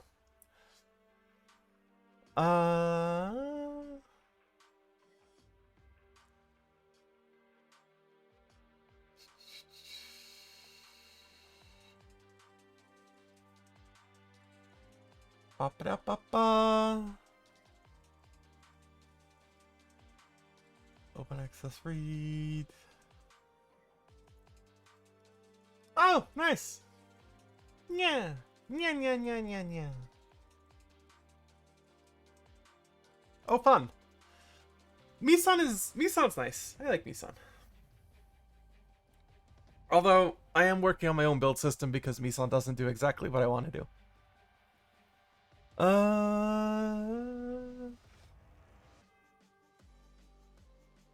say that's a file descriptor. Is OA file a type that we have? We have that.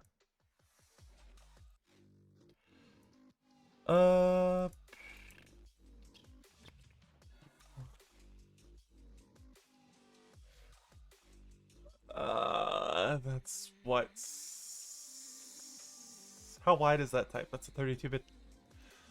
32... Is that... I don't know if this 64-bit type, I think. 64 minus 8, 10.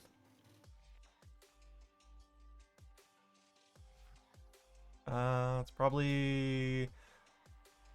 a signed... Ba-ba-da-ba-da.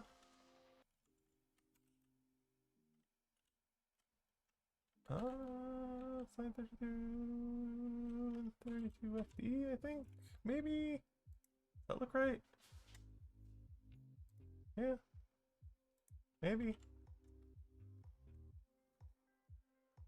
Yeah, probably in it. It's probably a file. It's probably the internal file descriptor. Analysis is being slow though, because, well, analysis is being slow.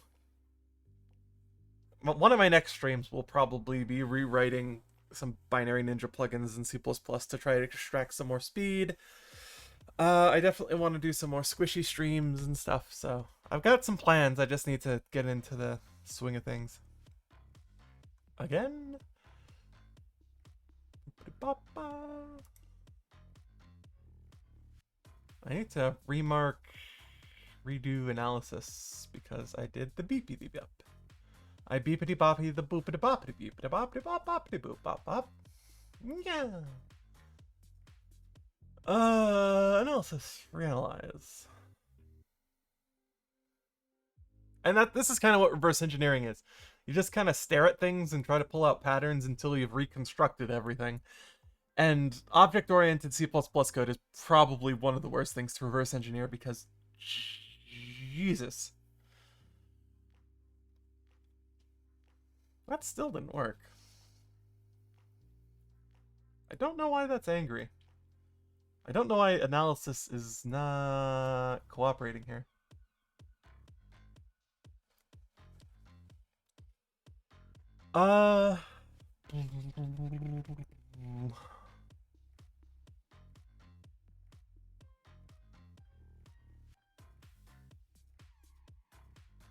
Stat 64.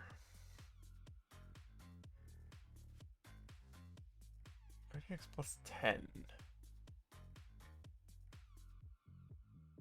That should be... Okay. So that at the offset 10 is the file name pointer? I think?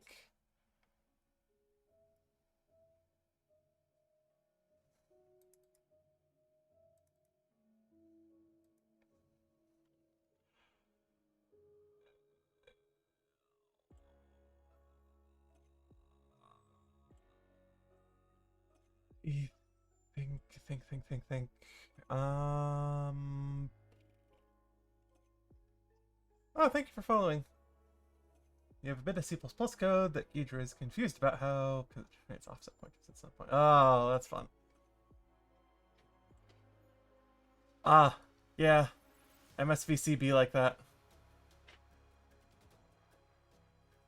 MSVC be like that. That needs another -8. Can I do that?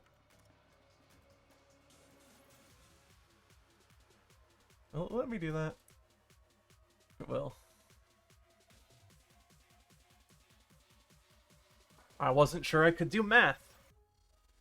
But turns out I can.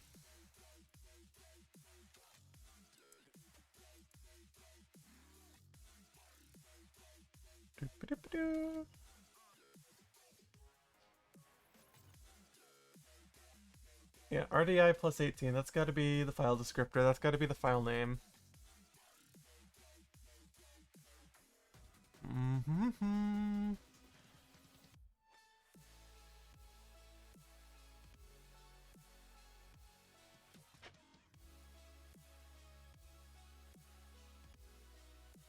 Throw exception, etc. Yeah, that's definitely the file name.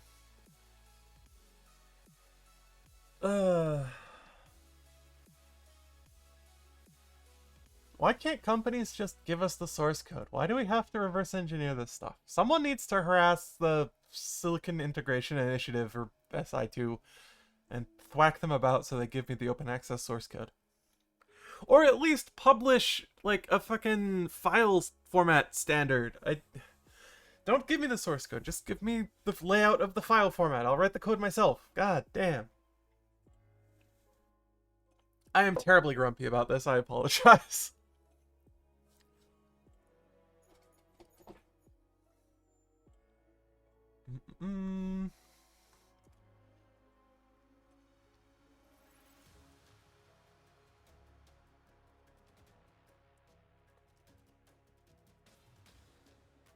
Yes, please. Oh god, debug symbols. Actually, speaking of debug symbols, they did leave in, so the binaries I found for open access had two versions, one from GCC 11 and one from GCC 9. The ones from GCC 9 have static libraries, while the ones from GCC 11 don't. So I do technically have static libraries before everything got mangled and just kind of squished. Binary Ninja can't open static libraries by itself, which is aggravating. However, you can just AR unextract them, and now we have a bunch of object files with names. So this is before LTO happened, this is before a bunch of stuff, but we still don't have actual debug symbols, which is aggravating. Like, do we have OA file itself? This might be a better place to start, or at least use cross-referencing. Oh my god. Yeah, like, okay. And it's pick a code, so, you know.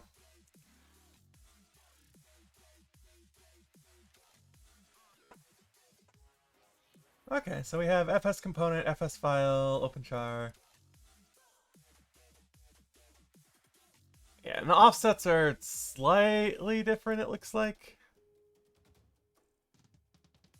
But the idea is the same. I don't think we have any... Yeah, we don't have any types in here. Actually, how bad... No, analysis is going to break. I'm pretty sure if I try to do the Itanium ABI filtered. Try to do dot star... colon OA file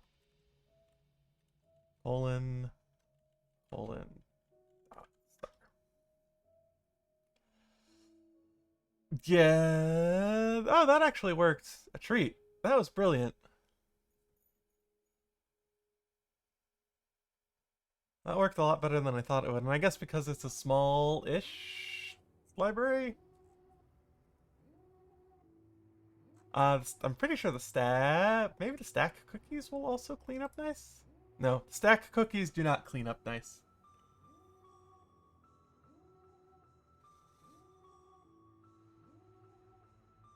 Unknown type, uint putter T. Okay. I guess I will create a type from a C source code. Can I do that? No. What is a uint putter T? Uint putter T is just a wide integer, right? I'm not too worried about it right now. But I wish cross-referencing was easier.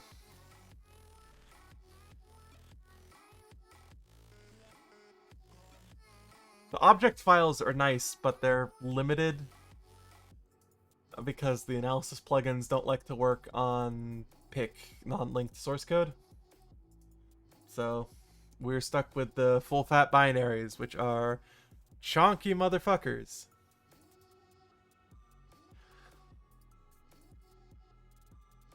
Oh look, that just straight up outright named that FD, which is nice. Did I name that? Was that auto-named? Was that named like that before?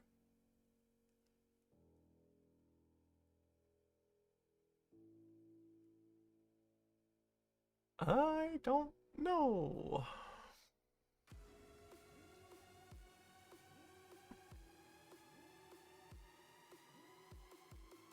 I have no idea what's going on there.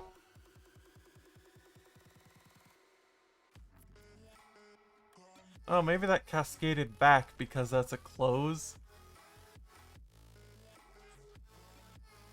Because open doesn't have that, even though it should. Yeah, it returns an FD, so that is, I think, what is the hotkey for renaming? Rename for N? Why is it N?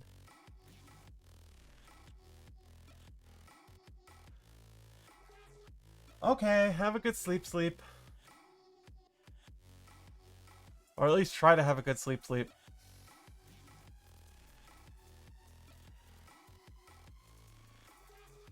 File, oflag. R8 is the open flag. It's gotta be.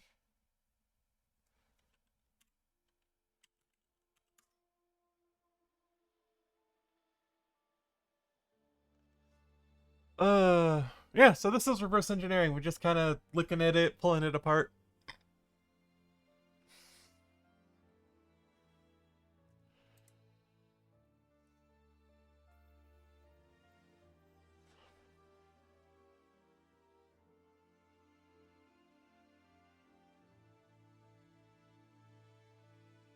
So yeah, that's definitely file descriptor.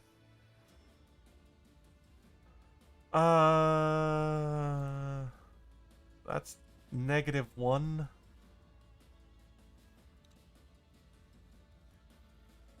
That should be -1. If I display as sign decimal, yeah. See, -1.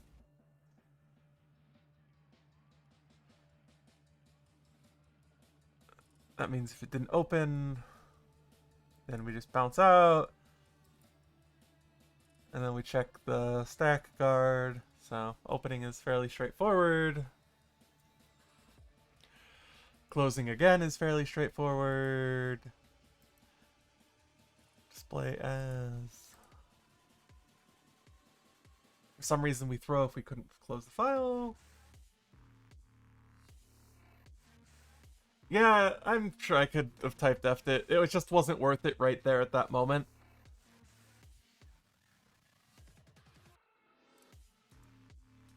We can then do that and invalidate that. Display that as a, yeah, signed integer.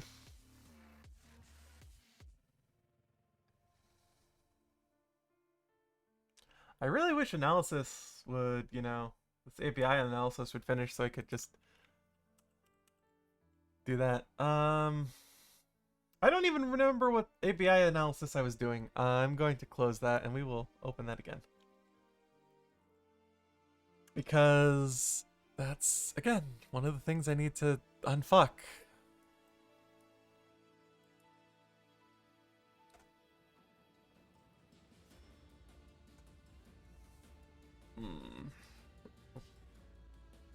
Probably next week. Stream-wise, next week, I'm probably going to do either 1 or 2 streams. If I do 1 stream, it's probably going to be working on Squishy. If I do 2 streams, it's probably going to be Squishy and maybe working on some utilities and scripts and stuff for Binary Ninja. It's using RDI and it's call picked up? I think so. Yeah, but what I really wanted to do is I wanted to make sure that was stopped so I could go dot star colon OA file colon dot star and get this analyzed.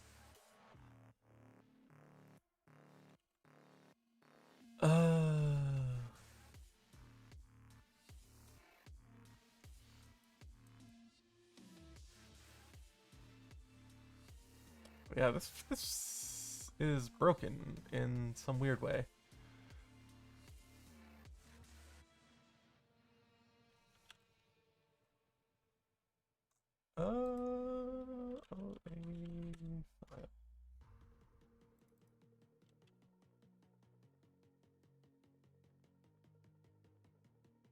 Yeah, I don't know why this particular object is wiggled in a weird way.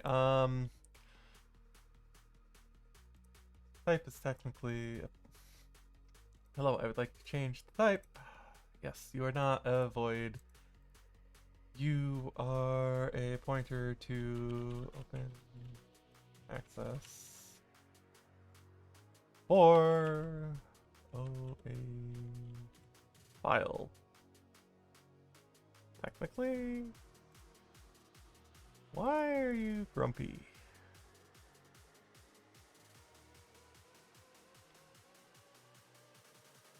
Error parsing specified type.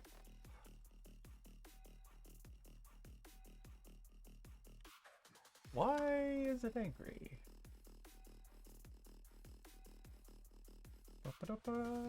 Check the function type. Pointer const close. Yeah, that.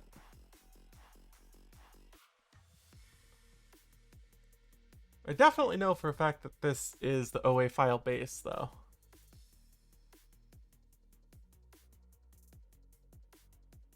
He's gotta be.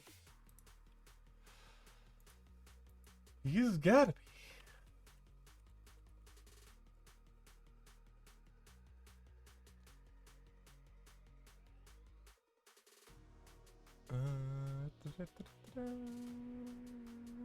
There's no constructor, which is aggravating.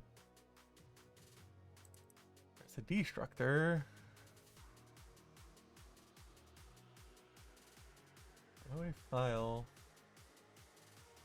It should be a this parameter. You're right, but the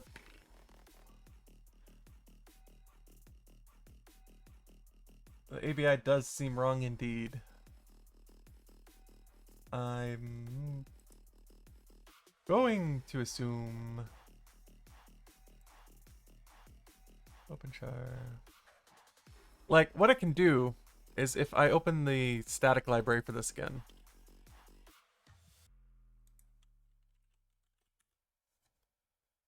If I open the specific object file that this was a part of.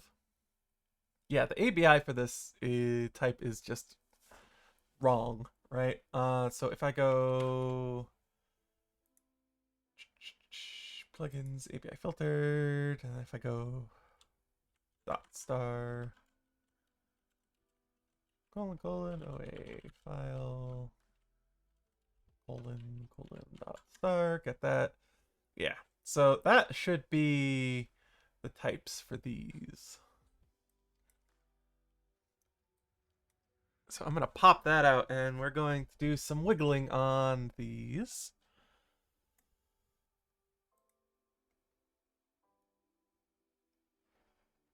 So this should actually be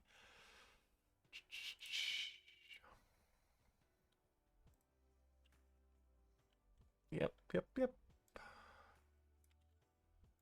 And that should take a pointer to that, and then should also take probably a char pointer there. Why are you having trouble parsing that type?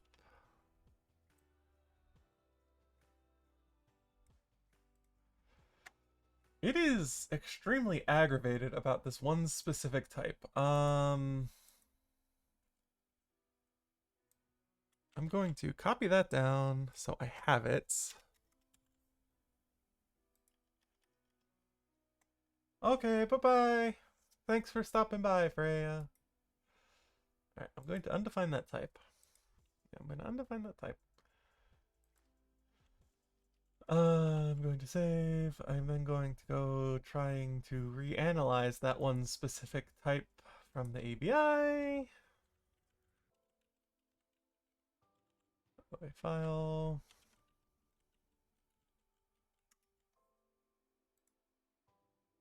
Let's start. Yeah, that's wrong.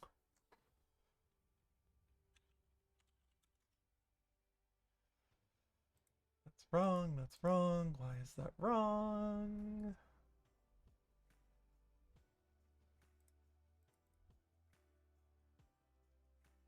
No, it's not bad news. The bad news is I'm having a heck of a time trying to change these godforsaken types. Uh...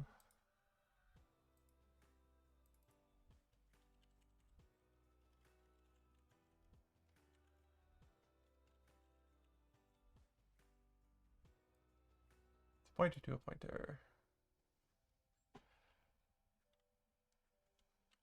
Or pointer.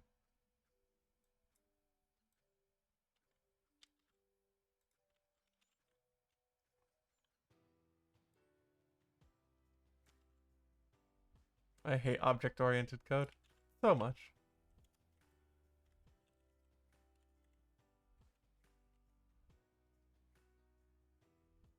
It doesn't, but that's what I'm doing.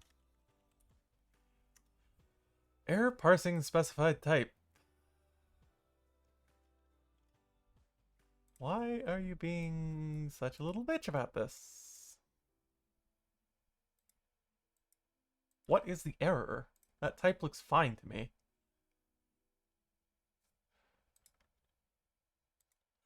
Alright.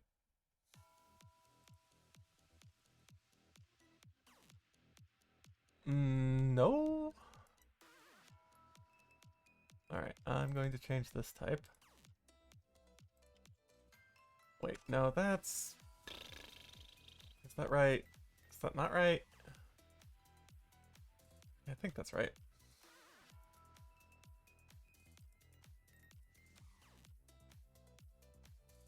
Yeah, I think OA file is a casualty of LTO, and it just got absolutely mangled to fuck.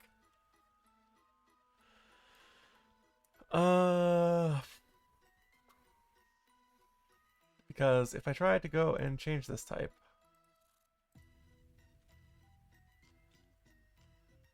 to open access or OA file pointer, error parsing specified type.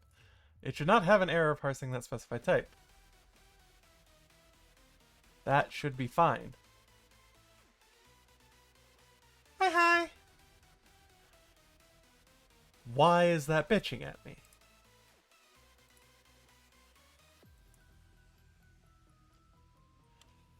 Ugh. Why is it bitching at me? Why is it bitching at me? I changed this to a pointer, at least.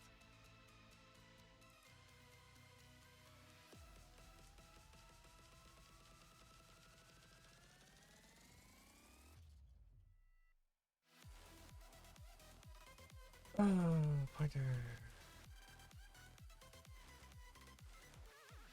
Yeah, I'm not entirely sure what actually happened with this poor type, but it's not having a good one.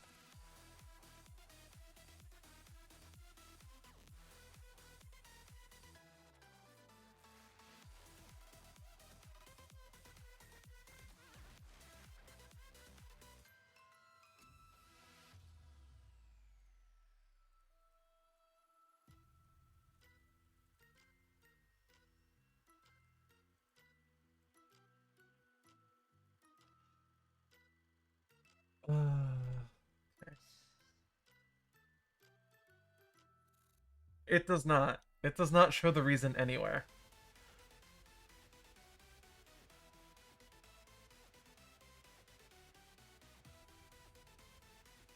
Okay.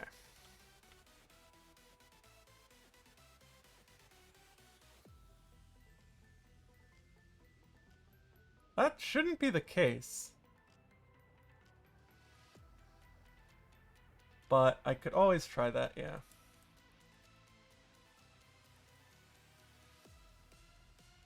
I have 2 opens now? What happened?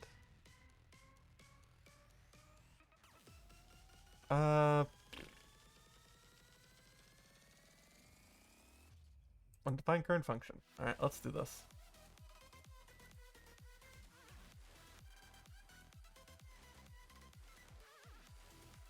Undefine current function.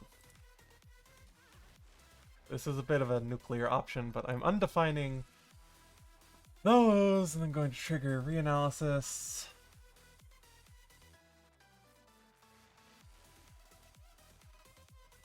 Yeah, it didn't work.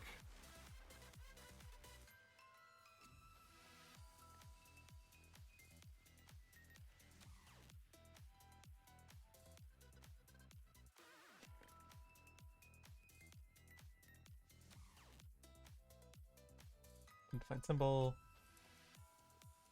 Undefined symbol. Analysis. Reanalyze. Why is that function blacklisted from auto-analysis? Snippets. Snippet editor. Alright, let's force reanalysis on all of these functions.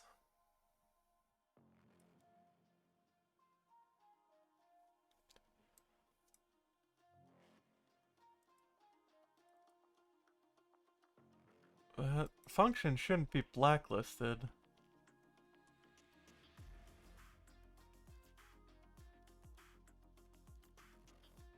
Why is that function blacklisted?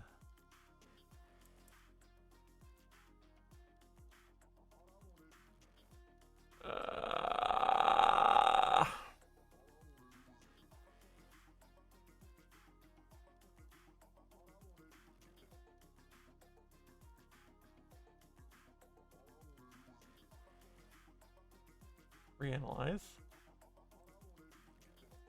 Why is this one specific function blacklisted from analysis? I don't know why.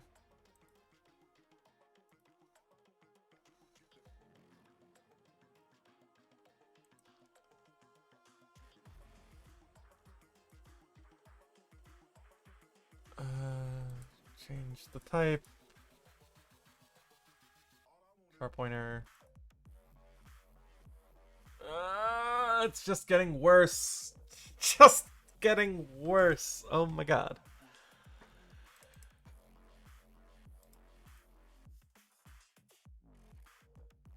Mark a function at this address, x8664.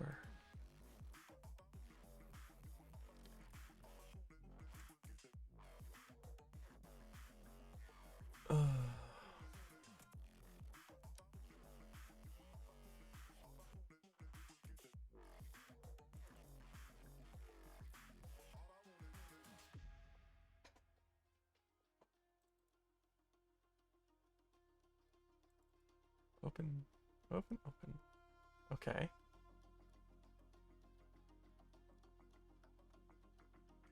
Alright. That's something, I guess. And then if I go dot star colon OA file colon.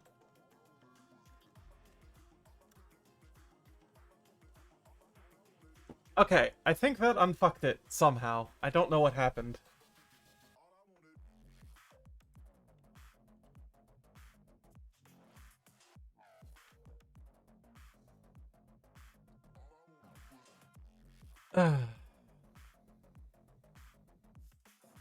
And this, my friends, is what reverse engineering is.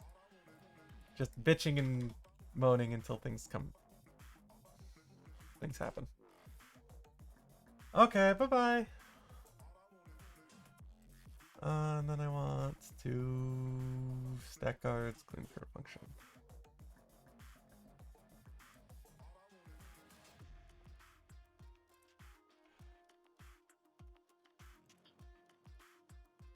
Enable analysis of this function.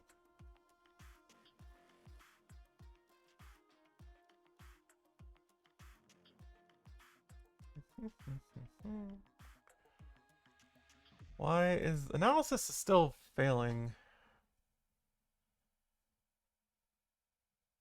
Currently working on reverse engineering some open access. Normally reverse engineering isn't this painful, but when you're dealing with godforsaken C++ code, it is. No, normally Binary Ninja is a lot nicer to use. This binary in particular is just being a huge pain in the ass.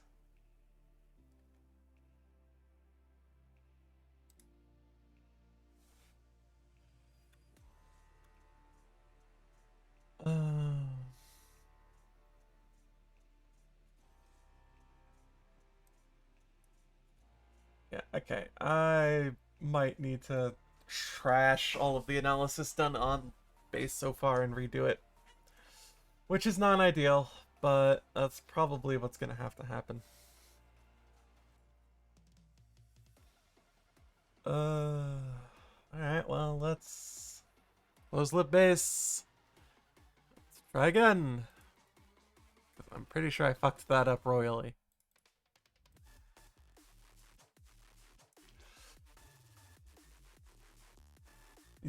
Okay, normal C++ doesn't, but the godforsaken object-orientedness of this enterprise level garbage makes it pain.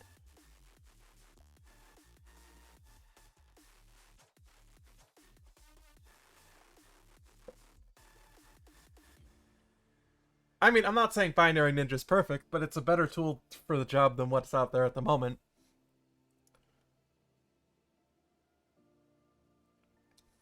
The plan for the open access stuff is to document it publicly, because the file format for open access is not available. So this whole reverse engineering thing is just to document the file format openly.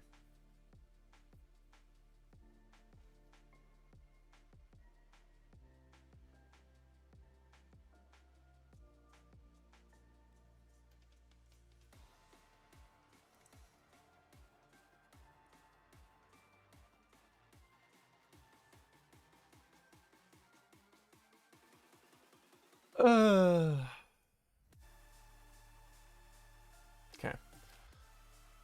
Analysis concluded. File, save as, save analysis database. I will save that here. Yes, I want to replace it.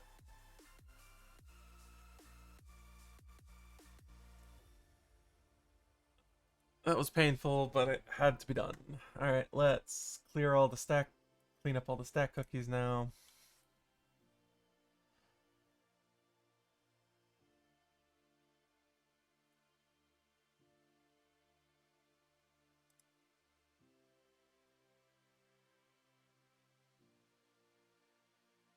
Yes, the Aki is still going. I mean, it's only been 2 hours. It's not been that bad. We haven't really gotten anything done.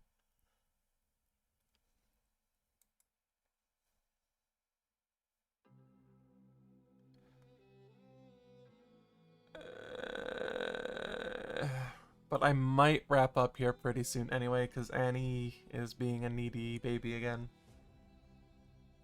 Oh, nice!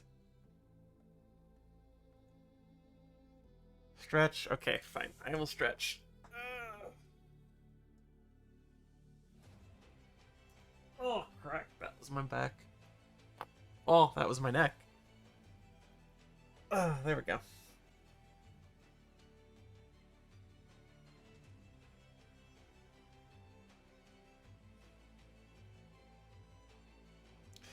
Right. Reductor. Right. But the thing is, currently pulling strings just to make organizing this godforsaken codebase easier. Because what's going on is that the files are opened and then memory mapped in, and then you have a window into the memory map, and there's also a buffer chain in there somewhere, which just makes everything a lot harder. Okay, that's the stack of canaries. A tumbler full of catgirls and mainframes. That sounds like a dream. Okay. Alright. Alrighty. Why are you angry? Tags at this address. Unimplemented instruction. Alright, let's see what you're complaining about.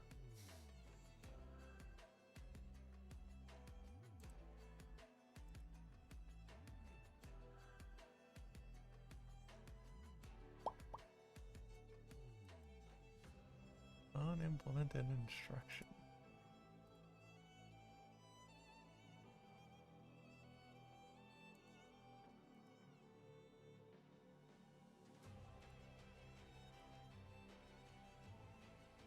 Is test really an unimplemented instruction?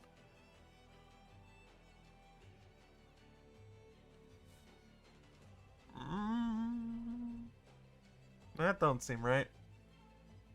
Oh well. That doesn't matter too much at the moment, I guess.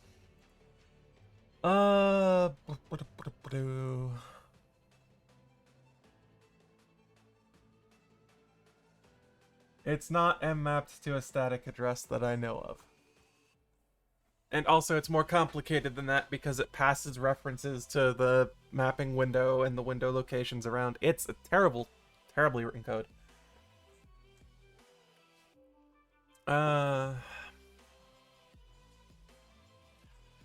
Yeah, I'm probably gonna call it here because I am losing my ability to focus. And it's been a while, so probably a good idea to bounce out and raid someone. It's just disassembly. What I'm gonna do is I'm probably gonna throw you all over to Sigrid and Bird because they're having a time. Yeah, let's do that. Let's go raid Sigrid and Bird because they're doing stuff. I think they just started recently, so I'm gonna throw you all over there. And I'm having Twitch malfunctions. But yeah, thank you all for stopping by. It was great. Don't know what Sig and Bird are doing, but they're just doing stuff. So have a good one. Sending you off. Bye. Bye-bye.